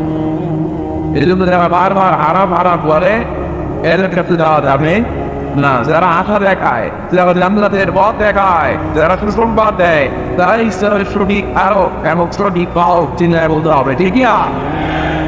একজন লোক হচ্ছে সব কিছু বলে হারাম। আপনারা শুনলে হয় মনে একটা সময় এই বাংলাদেশে কিছু আরেক সমাজ বলতো ইংরেজি শিক্ষা হারাম, ইংরেজি পড়া হারাম, বলতেন সবাই বিবর্তন এই কারণে আমি ইংরেজি শিখাই, আপনারা নেই। এখন আবার কথা বলে ঠিকই না। এক সময় এটা ছিল আরেক সমাজ বলতো যে রাজনীতি করা হারাম, এখন আবার ওরা রাজনীতি করে, আপনারা নেই। ওরা বলতেন ইসলামী ব্যাংকিং এগুলো যায় না, এগুলো হারাম, এমন আমার পরে।